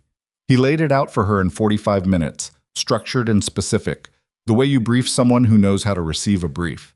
She asked 7 questions, each one sharp and well-placed, and he answered all 7 without deflection because deflection was not something that worked with Sandra Okafor and never had. When he finished, she sat with the drive Marcus had prepared in her hands and turned it over once. 22 months, she said. Yes. And the access point, the inside contact at Caldwell. Harlan Briggs, Senior VP. The documentation on his connection to the network is in Section 4 of the file. Phone records, financial trace, communication fragments from their internal network. You're going to remove him before or after this moves forward officially. After your confirmation that the channel is secure enough to move forward without alerting the network. I don't want him to run before the wider structure is exposed. She nodded slowly. The company, Caldwell Technologies. Victoria Caldwell has been fully cooperative since the moment she understood the situation. She's the one who gave me the initial log that led to the routing signature. She's been operating at personal risk for the last 4 days without compromising the investigation. Sandra looked at him with a particular quality of attention that he recognized from years ago. The look that meant she was evaluating not just the information but the person delivering it. "You know her." "I know her," he said, simply, without elaboration. Sandra accepted that with a small nod and looked back at the drive. "I'll need 48 hours to review this and identify the right people on my end. People I'm personally certain of. Take the time you need." "And Walker." She looked up at him. "When this breaks, and if the documentation is what you say it will break loudly. The backstory is going to surface, including your involvement with the original linchpin monitoring a decade ago, including the fact that you were overruled on the inactive designation." "I know. Are you prepared for that?" He thought about Mia, who noticed when he was quiet and had opinions about ice cream, and thought Kevin probably didn't understand he was being mean. He thought about what prepared even meant, for someone who had spent 12 years trying to be invisible. "It doesn't matter whether I'm prepared," he said. "It needs to happen." Sandra held his gaze for a moment, then tucked the drive into her inside jacket pocket. "I'll be in touch," she said. He flew back that evening and drove from the airport through the dark city and stopped at Mrs. Patrice's, where Mia was already asleep on the couch under a blanket with a book open across her chest, because she had apparently been in the middle of a chapter and had not made it to the end. He carried her home. He got her into bed. He sat in the kitchen with the light over the stove on, not enough to call it being up, just enough to see by. And he thought about the drive in Sandra Okafor's inside pocket, moving through Atlanta toward whatever came next. He thought about Daniel Caldwell, who had tried to protect his family by disappearing and had instead left the people he loved with a wound that didn't have clean edges. He thought about what that choice had cost. Not just Victoria, not just Lily, but Daniel himself, wherever he had ended up. The terrible arithmetic of the decision to carry something alone instead of sharing it. He thought about how many times he had made the same calculation and arrived at the same answer, and how many times that answer had cost him something he didn't know he was losing until it was gone. He didn't have a remedy for any of it. He had the next step, and the step after that, and the work in front of him, and across the city in a house that smelled like something baking and had oak trees out front. A woman was probably sitting at a kitchen table reviewing documents with the same determined focus she brought to everything. And next to her, a 7-year-old was asleep in a borrowed bed with no idea how much her world had almost changed. That was what he had. For now, it was enough to keep moving. Sandra Okafor called 41 hours after Atlanta. Ethan was in Marcus's workspace when the call came, the two of them midway through a final review of the technical documentation, cross-checking component references, making sure the chain of evidence held at every link. He stepped into the hallway to take it. "The file is what you said it was," Sandra said. No greeting, no preamble. He'd always respected that about her. "I've had 2 people I trust completely review the technical components. The backdoor construction is confirmed, the financial trace on Briggs holds, and the communication fragments from the internal network are authenticated. And the channel? I have 4 people on my end who are clean. I'm certain of 3 and 90% certain of the 4th, which is high enough for me to proceed." A pause. "This is going to move fast once it starts. The moment we initiate formal proceedings, Linchpin's network will detect the activity and they'll start burning their own infrastructure. We have maybe a 6-hour window between initiation and the point where the most critical nodes go dark. What do you need from our end? The backdoor components need to be documented in place, confirmed active, at the moment of initiation. If Briggs has already removed them to cover tracks, we lose the physical evidence inside the system. They haven't touched the components. Marcus has been monitoring the access logs continuously. Everything is still in place. Then we move tomorrow, 6 a.m. She gave him the secure protocol, a specific encrypted channel, a confirmation code, the sequence of steps by which Marcus would provide real-time system verification while Sandra's team initiated on their end. One more thing, Walker. The people I'm coordinating with need to know about your prior involvement with the linchpin monitoring, the overruling, all of it. It becomes part of the record. I know. You understand what that means for you publicly? Yes. A short pause. I always thought that inactive designation was wrong, she said, quietly, without drama. Just a statement of something she'd apparently been carrying for a while. For what it's worth something, he said. He went back inside and told Marcus. They spent the remaining hours of that evening preparing the verification protocol, the technical sequence that would allow Marcus to confirm, in real time, the live presence of the backdoor components at the moment Sandra's team needed the confirmation. It was precise work, the kind that didn't allow for errors of either overconfidence or excessive caution. At 10:30, Ethan drove to Rachel's house. Victoria met him at the door. She'd heard his car and come out before he knocked, which told him she'd been waiting, though she wouldn't have described it that way. She was wearing a gray sweater that wasn't her usual register, softer, less deliberate than what she wore in professional contexts, and her hair was down, and she looked like a person who had been living for 6 days in a kind of extended holding pattern and was extremely ready for it to resolve. "Tomorrow," he said. She exhaled, not with relief exactly, more with the release of tension that comes when a date finally arrives after too much anticipating. "Walk me through it." They sat at Rachel's kitchen table, the same one she'd been working at for 6 days, and he took her through the sequence. 6 a.m. initiation. The 6-hour window. Briggs would be contacted by Sandra's team at his home address before he reached the office, not by local law enforcement, by federal agents coordinated through the OIG channel, which meant it would be quiet and it would be thorough and it would be irrefutable. "His access credentials will be suspended at the same moment he's contacted," Ethan said. "Your IT director, Chen, the one you said has been with you since the beginning, she'll receive a direct call from Marcus explaining what's being removed from your systems and why. She'll need to be prepared for that. I'll call Linda tonight and tell her to expect an early call from someone I trust. I won't give her details. She doesn't need them yet. But I don't want her blindsided." "Good."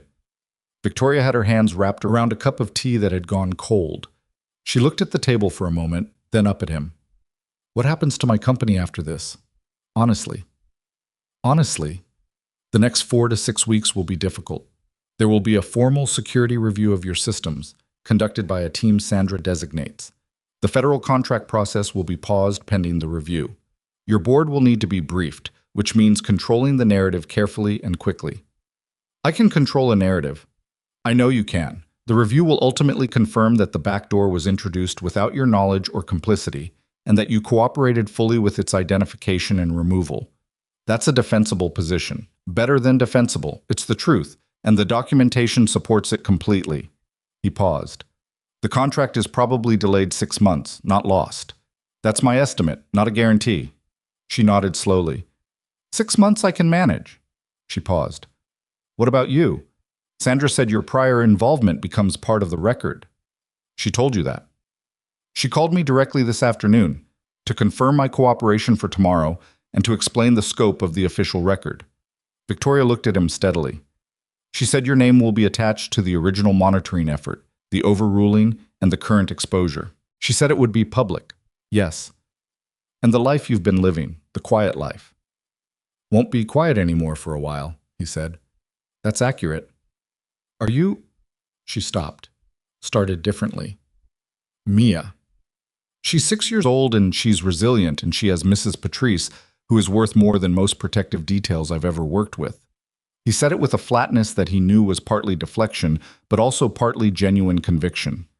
"I've thought about this. I'm not walking into tomorrow without having thought about it." "I know you have." She set down the teacup. "I just wanted to say, whatever happens after, whatever attention or inconvenience or difficulty comes from this being public, I want you to know that I'm aware of what it costs you, and I don't take it as a given." Ethan looked at her. He had been in many difficult situations, in many configurations of danger and responsibility, and he had learned over the years that most people in crisis fell into one of 2 categories. The ones who, under enough pressure, eventually made it about themselves, their fear, their loss, their reputation, and the ones who, under the same pressure, somehow managed to keep seeing outward. Victoria had been seen outward for 6 straight days, in circumstances that gave her every justification to do otherwise. He didn't know what to do with that entirely. He was better at cataloging what people were than at knowing what to do about it. "Thank you," he said, and meant it without qualification. She nodded. They sat for a moment in Rachel's quiet kitchen. "Can I ask you something personal?" she said. "You can ask." "When you left the Navy, when you became this, The quiet single father with the careful life. Was that a choice you made because you wanted it, or because you thought it was the safest thing you could offer Mia? He considered the question with the seriousness it deserved rather than the deflection it invited. Both, he said. At the beginning, mostly the second. I thought, the smaller I made my footprint, the less of my history could reach her. If I didn't exist in any way that was visible, nothing I'd been part of could find its way to her door. And did it work? He smiled, briefly and without much humor. Someone mentioned her school and her ice cream preference on a phone call 6 days ago, so partially. And now? Is it still about keeping the footprint small?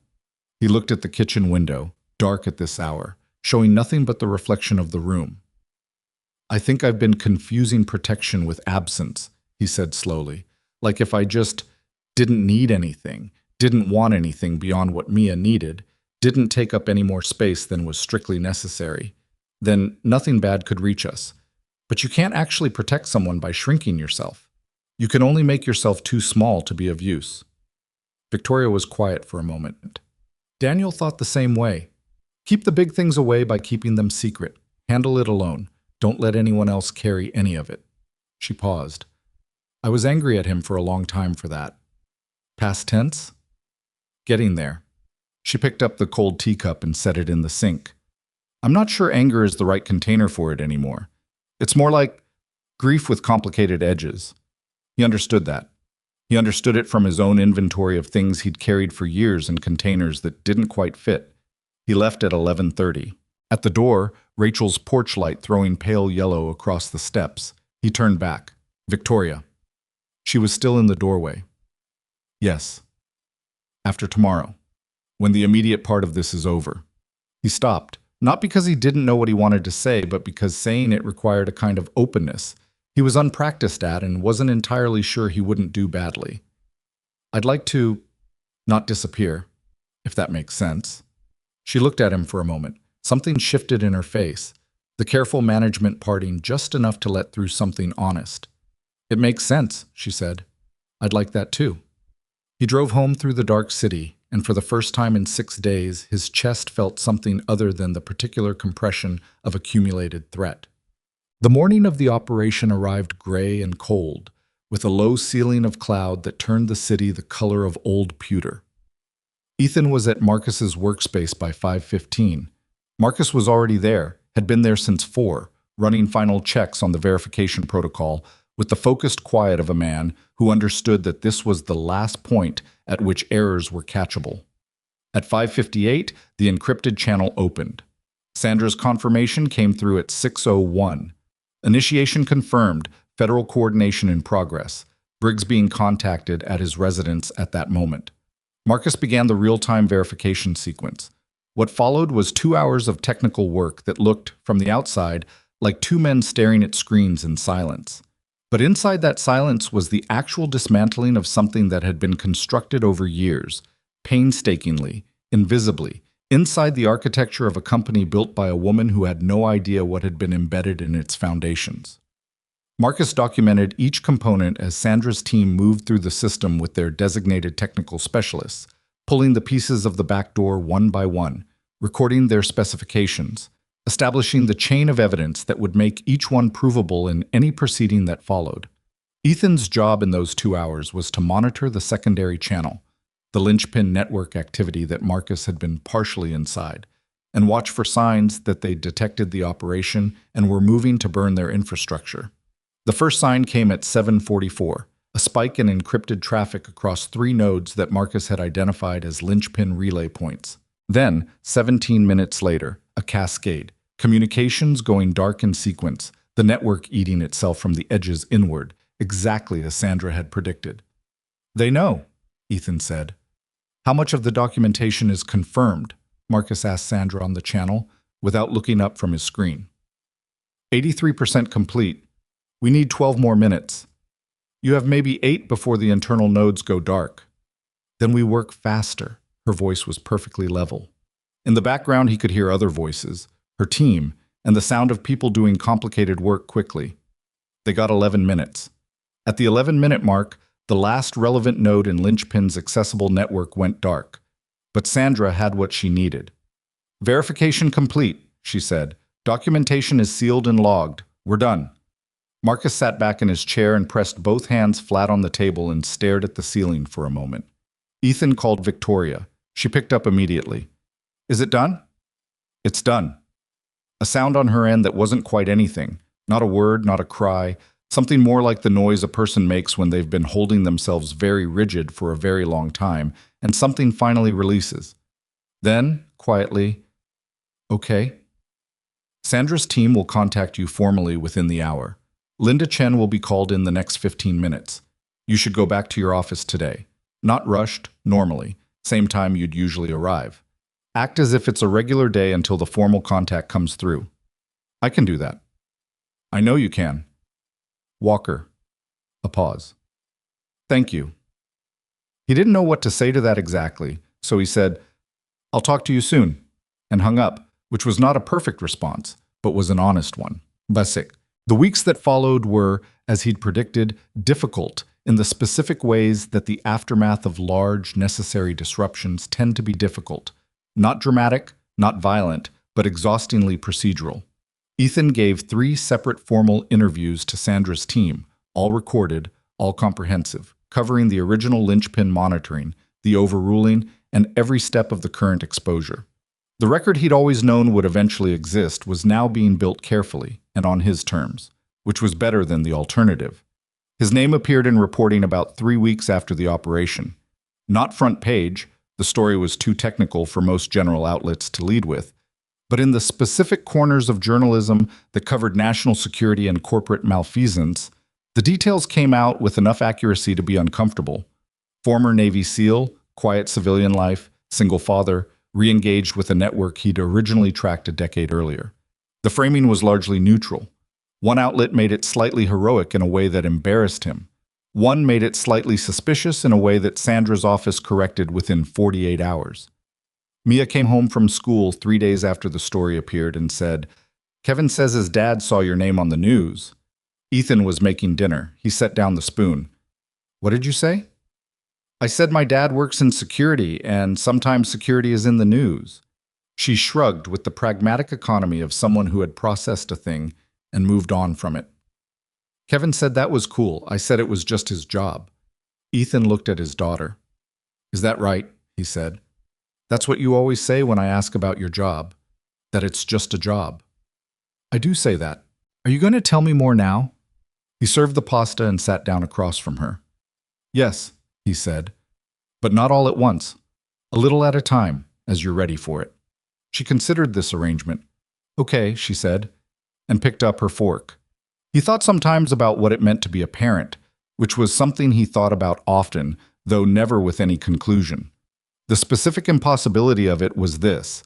You were trying to give a person the tools to navigate a world you couldn't fully control or predict, using tools you'd built from your own experiences, which were imperfect and specific to you and would not map precisely onto another person's life. You were essentially doing improvised construction in the dark, hoping the structure held. The best he could say for himself was that he hadn't stopped trying. He'd made the shelter smaller than it needed to be, had confused smallness with safety, as he'd told Victoria. But the foundation was honest. He showed up. He paid attention. He answered questions truthfully, in amounts appropriate to the age of the asker.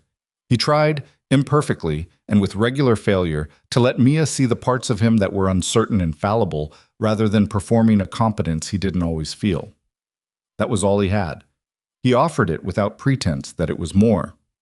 Harlan Briggs was formally charged 6 weeks after the operation. The charges were multiple and serious, and the trail of evidence was sufficiently complete that his legal team spent their first week reviewing documentation rather than disputing it. He did not ultimately go to trial. He cooperated, in exchange for arrangements that Ethan neither oversaw nor particularly wanted to think about, and through his cooperation, 3 additional linchpin nodes that had survived the initial burn were identified and shut down. Linchpin, as a functioning network, was finished. Not in the neat, definitive way that official designations suggested. These things always left residue. But functionally, operationally, as an entity that could execute the kind of sustained long-term intelligence operation it had been running inside Caldwell's systems. The people who had built it were either in custody, cooperating in exchange for protections. Ethan didn't control, or had scattered to extents that made them individually manageable rather than collectively dangerous. Marcus accepted a formal consulting arrangement with Sandra's office. Unofficial, technically, but real. He called Ethan the day it was finalized and said simply, "It's done," in a voice that carried 22 months of accumulated weight finally being set down. "Yes," Ethan said. "You gonna be all right?" "I think so." "That's higher confidence than I expected from you." "Don't read too much into it," Marcus laughed, a short, genuine sound that Ethan wasn't sure he'd ever heard from him before. "Get some sleep, Walker." He did, eventually. It took a few more weeks. The federal contract review concluded formally on a Wednesday morning in late autumn, with a finding that Caldwell Technologies had not been complicit in or negligent toward the security breach, that the breach had been introduced through a compromised senior employee acting outside the company's knowledge, and that the company's cooperation with the investigation had been comprehensive and material to its success. The contract process resumed. Ethan heard about it from Victoria the day the finding came through, in a phone call that was noticeably different from every previous call between them, less tightly wound, less carrying the particular pressure of someone managing multiple serious things simultaneously. "The board met this morning," she said. "The formal statement goes out at 3. How did the meeting go?" "Difficult, uncomfortable, necessary." A pause. "Two of the board members wanted to know how I hadn't detected Briggs's compromise earlier. I told them that sophisticated long-term infiltration is designed specifically to evade internal detection, and that the correct lesson is not that I failed to see it, but that the detection came from an outside perspective that I had the judgment to trust when it arrived." "That's a good answer." "It's also true, which helps." He heard something in her voice, a lightness that sat alongside the seriousness rather than displacing it. "They accepted it, conditionally. I have 6 months to implement a new external security review structure, which I was planning to do anyway. Will you use Marcus's contacts for that?" "I already talked to him about it. He said he'd help me build the right framework." A short pause. "He also said you recommended him for the work." "He's the best person I know for it." "He said the same thing about you." Ethan was sitting on the bench on his building's front steps. He'd come down for air after an afternoon of reading through the last of the formal interview documentation, and the street in front of him was doing its late afternoon business. A woman walking a large, self-important dog. 2 kids on bikes arguing about something without slowing down. The bodega on the corner with its hand-lettered sign about the soup special. "Victoria?" he said. "Yes." "I'd like to take Mia and Lily somewhere this weekend. Somewhere ordinary. A park, or the aquarium. Mia has been asking about the aquarium for 2 months, and I keep finding reasons to delay it." He stopped. "I'm not sure what I'm asking exactly. I'm not good at this part." A pause on her end, and he couldn't read its shape from this distance. "The aquarium is a good idea," she said. "Lily has been asking about the jellyfish exhibit specifically. Apparently there are jellyfish that glow." "There are," he said. "Bioluminescent. They light up in the dark." "Then we should probably see them." He exhaled slowly. "Saturday." "Saturday?" she said. "Oh." The aquarium was loud and slightly overwhelming in the way that places designed for children always were, which meant Mia was delighted, and Ethan spent the first 20 minutes recalibrating to an environment where every surface reflected blue light and small humans ran in directions that didn't correspond to any logical crowd flow. Lily arrived holding Victoria's hand and wearing a coat that had a small whale embroidered on the pocket, which she pointed out to Mia within approximately 4 seconds of their meeting. Mia examined the whale with appropriate seriousness. "I have a horse on my backpack." "Horses are good," Lily said. "So are whales." And that, apparently, was sufficient. They walked ahead into the aquarium together, like children who had known each other longer than 5 minutes, which they had not, but which children could pull off in a way that adults had mostly lost the capacity for. Ethan and Victoria fell into step behind them at the distance that kept both girls visible. "That was easier than I expected," Victoria said. "Children don't overcomplicate the initial assessment," Ethan said. "They just decide." "Maybe we should all do that." "Maybe." They moved through the aquarium the way you move through a place that exists specifically to slow people down. From the tide pool exhibit, where Mia tried to touch everything and was gently redirected by a volunteer who had clearly done this 10,000 times, to the shark tank, where both girls pressed their noses against the glass with identical expressions of concentrated awe, to the deep sea section, where the lighting shifted to near dark and the tanks glowed. The jellyfish exhibit was at the back of the deep sea section, in a circular room where the only illumination came from the tanks themselves. The jellyfish moved through their water in the slow, purposeless-looking way that was actually entirely purposeful, pulsing, trailing, lit from within in pale blues and greens, and a color that was somewhere between lavender and white that didn't have a common name. Lily stood in front of the largest tank with both hands pressed flat against the glass, and her face tipped up, completely still. Mia stood beside her, equally still, which was notable because Mia was not a still child. Victoria stopped beside Ethan, and they both watched the girls watch the jellyfish. "She's been like this since Daniel died," Victoria said quietly. "Not for the room, just for him. Looking for things that are beautiful and just, standing in front of them, not needing to explain or describe, just being present to them." A pause. "I used to worry it was grief doing something strange to her. Now I think it's just who she is." "She knew the right thing to do in a frightening situation," Ethan said. "She was scared and she stayed in one place and she paid attention. That's not something you teach a 7-year-old. It's in her." Victoria looked at Lily for a long moment. Daniel was like that, in the good version of himself before everything else. He had this quality of paying attention to things. He could sit with something beautiful for a long time without needing to do anything with it. She paused. "I rushed past things more. I was always moving to the next." "You've had to be." "I know, that's true. But I'm also—" She stopped, considering. "I'm trying to learn to stand still more, in front of things worth standing still for." The jellyfish pulsed and drifted. Lily turned her head slightly and looked at Ethan. "Do they know they're glowing?" she asked. "No," he said. "It's just what they are. They don't think about it." She turned back to the tank. "That's better," she said, with the decisive certainty of a child who has resolved something. Mia looked up at Ethan with her expression of analytical engagement. "What are they thinking about instead?" "I don't think they think the way we do. They just move and glow. That's the whole thing." "That sounds good," Mia said. He looked at his daughter in the blue light and felt, with a specificity that surprised him, something close to gratitude. Not the performed kind, not the kind you express when something is going well and you want to mark it appropriately, but the deeper and more uncomfortable kind that arrives when you're genuinely aware of how much you have and how easily it could be otherwise. He had not always deserved what he had. He'd made choices that were selfish, dressed up as protective. He'd kept people at a distance and called it caution. He'd confused the discipline of not needing anything with actual strength, and the distinction between those two things had cost him years he couldn't get back. He was 37 years old. He was not young, but he was not old either, and the years ahead were not fixed in their shape. That was the one thing that sustained him when the weight of the accumulated past got heavy enough to be immobilizing, that the future had not yet been written in a way that made the past definitive. You could be a different person than you had been. Not radically, not completely.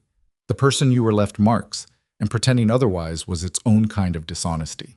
But incrementally, in the daily specific choices about whether to show up or hold back, whether to speak or stay quiet for the wrong reasons, whether to let someone matter to you or maintain the careful distance that felt like wisdom and was actually just fear.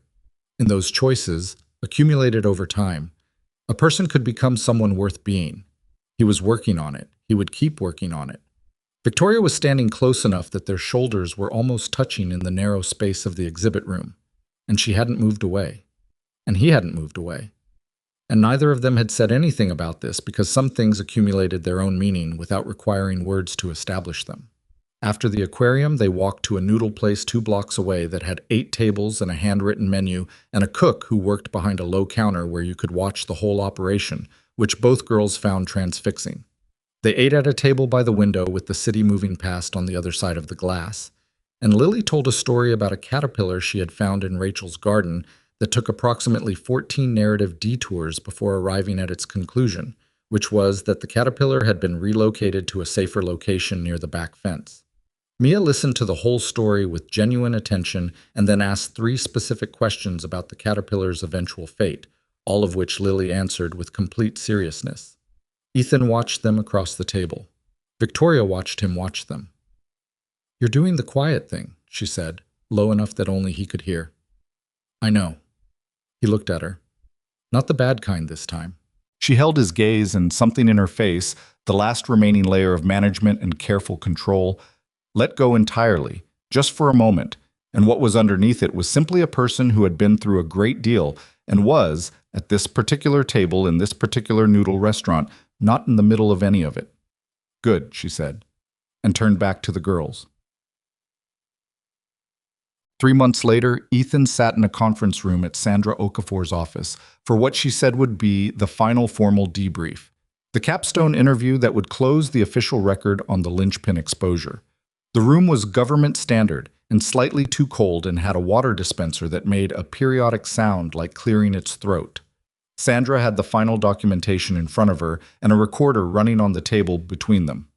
"For the record," she said, "can you describe your original involvement with the linchpin monitoring and the circumstances of the overruling?" He described it. He had described it 3 times now in formal context, and the description had become, through repetition, a thing he could give without the emotional charge it used to carry. Not because the charge wasn't real, but because it had been processed into something he could set down and pick up again when needed, rather than something he carried continuously. When he finished, Sandra said, "And in your assessment, was the overruling the result of deliberate compromise or institutional failure?" He had thought about this for years in various configurations and had arrived at an answer he was comfortable with. Both. Institutional failure creates the conditions in which deliberate compromise can operate invisibly. The two aren't distinct. One enables the other. Sandra wrote something. Final question. In your view, what should have been done differently at the institutional level to prevent the outcome? Listen to people who were closer to the information even when their conclusions were inconvenient. He paused. The people who are actually inside something usually know when it's wrong. The failure is almost always in the structures that are supposed to incorporate that knowledge and don't. Sandra looked at him steadily. That applies to a lot of things beyond intelligence networks. Yes, he said, it does. She closed the folder. That's the record complete. She extended her hand and he shook it. For what it's worth, Walker, and I've said this once privately, so I'll say it once on record, you were right a decade ago. The designation was wrong.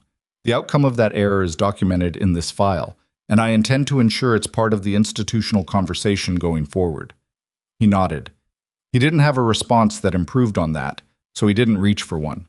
He drove home. Well, it was spring by then, the kind of spring that arrives after a winter that went on too long, where the warmth feels earned rather than expected, where people walk differently because something in the air has shifted, and the body knows it before the mind articulates it. Ethan picked up Mia from school on a Thursday afternoon, and she came out the gate with her backpack bouncing and a piece of paper held aloft like a trophy. "I got 100 on the math test," she announced. "I thought you weren't good at math." "I lied," she said, completely unapologetically. He took the test, looked at it, handed it back. "Why did you tell me you weren't good at it?" She shrugged. "I didn't want you to expect it all the time." He looked at his daughter, this specific, particular, deeply individual person who had opinions about ice cream loyalty and caterpillar welfare and the strategic management of parental expectations. "Noted," he said. "I'll recalibrate." "Don't make it a whole thing." "I won't."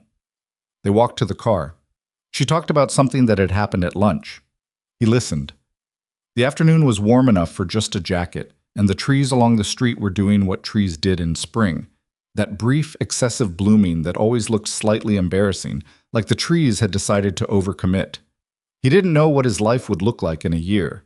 He had a reasonable picture of the next few months. There was ongoing work with Sandra's office, which he'd agreed to on a consulting basis, limited and specific, the kind that didn't require him to rebuild the operational life he'd left behind, but allowed what he knew to be useful. There was the security framework he was helping Marcus build for Caldwell Technologies, which was detailed work that suited the part of his brain that liked things to be thorough. There was Mia, who was going to second grade in the fall, and had already expressed opinions about her future teacher based on intelligence gathered from older students, which was both impressive and slightly concerning. And there was Victoria. They had dinner together most weeks, sometimes with the girls and sometimes without, and it had the quality of something that was finding its own pace. Not rushed, not performing a version of itself for anyone's benefit, just two people who had been through an unusual experience together and had decided without a great deal of ceremony that they wanted to keep showing up for each other. It was not a simple thing. She ran a company, and he had a past, and they both had daughters, and they both had grief they were still working through in their respective ways. Nothing about it was simple, but simplicity had never been what either of them was actually looking for. There was an evening in the middle of all of it that Ethan thought about sometimes when he was trying to locate why things felt different than they had before. It was an ordinary evening, dinner at Victoria's house, the girls in the living room with a movie, the sound of it drifting through to the kitchen where he and Victoria were cleaning up after a meal that had been slightly overcooked but nobody had complained about. He was washing a pot, and she was at the counter cutting up fruit for later, and neither of them was saying anything, and the silence was, he struggled to describe it, even internally, not empty, not pointed, just present. He had been so afraid for so long of what presence required. The openness, the ongoing willingness to be known by another person, the continuous small risk of showing someone what you actually were rather than the edited version. He had told himself this was wisdom, that he'd seen enough of the world to know that presence came with cost. And it did come with cost. That part was true. What he'd been wrong about was the other side of the ledger. He'd calculated the cost carefully and never bothered to add up what absence cost. What it cost Mia to have a father who was physically present and emotionally managed. What it cost him to live inside a life he'd built for safety rather than for actual living. You could not protect yourself into a full life. At some point, protection became its own kind of poverty. He had been a man of considerable discipline for many years, and the discipline had served him and had also hollowed out parts of him that needed something other than discipline to function. He was trying now to let those parts be useful again, trying to be someone who was not only organized around what he could survive, but around what he could, with patience and imperfection and genuine effort, build. Victoria looked up from the cutting board and said, "You're doing the quiet thing again." "Yes." "Good or bad?" "Good," he said. "Definitely the good kind." She smiled, a real one, without management, without performance. The kind of smile that arrived because something was actually worth smiling at. She turned back to the cutting board. He finished the pot. Outside the kitchen window, the city went on with its ordinary and extraordinary business. Indifferent, as always, to the specific lives being lived inside its particular latitude and longitude. It did not stop or slow for the fact that a man who had spent many years being invisible had decided, finally, that he no longer wanted to be. That was never how it worked. The city moved, and the people inside it did the small, crucial, impermanent work of constructing meaning from what they had, and whether that work succeeded or failed was not a matter of circumstance or luck, so much as a matter of whether you kept showing up to do it. Ethan Walker kept showing up. That was, in the end, the thing he was most capable of. And for the first time in a very long time, it was enough, more than enough, to build something real from.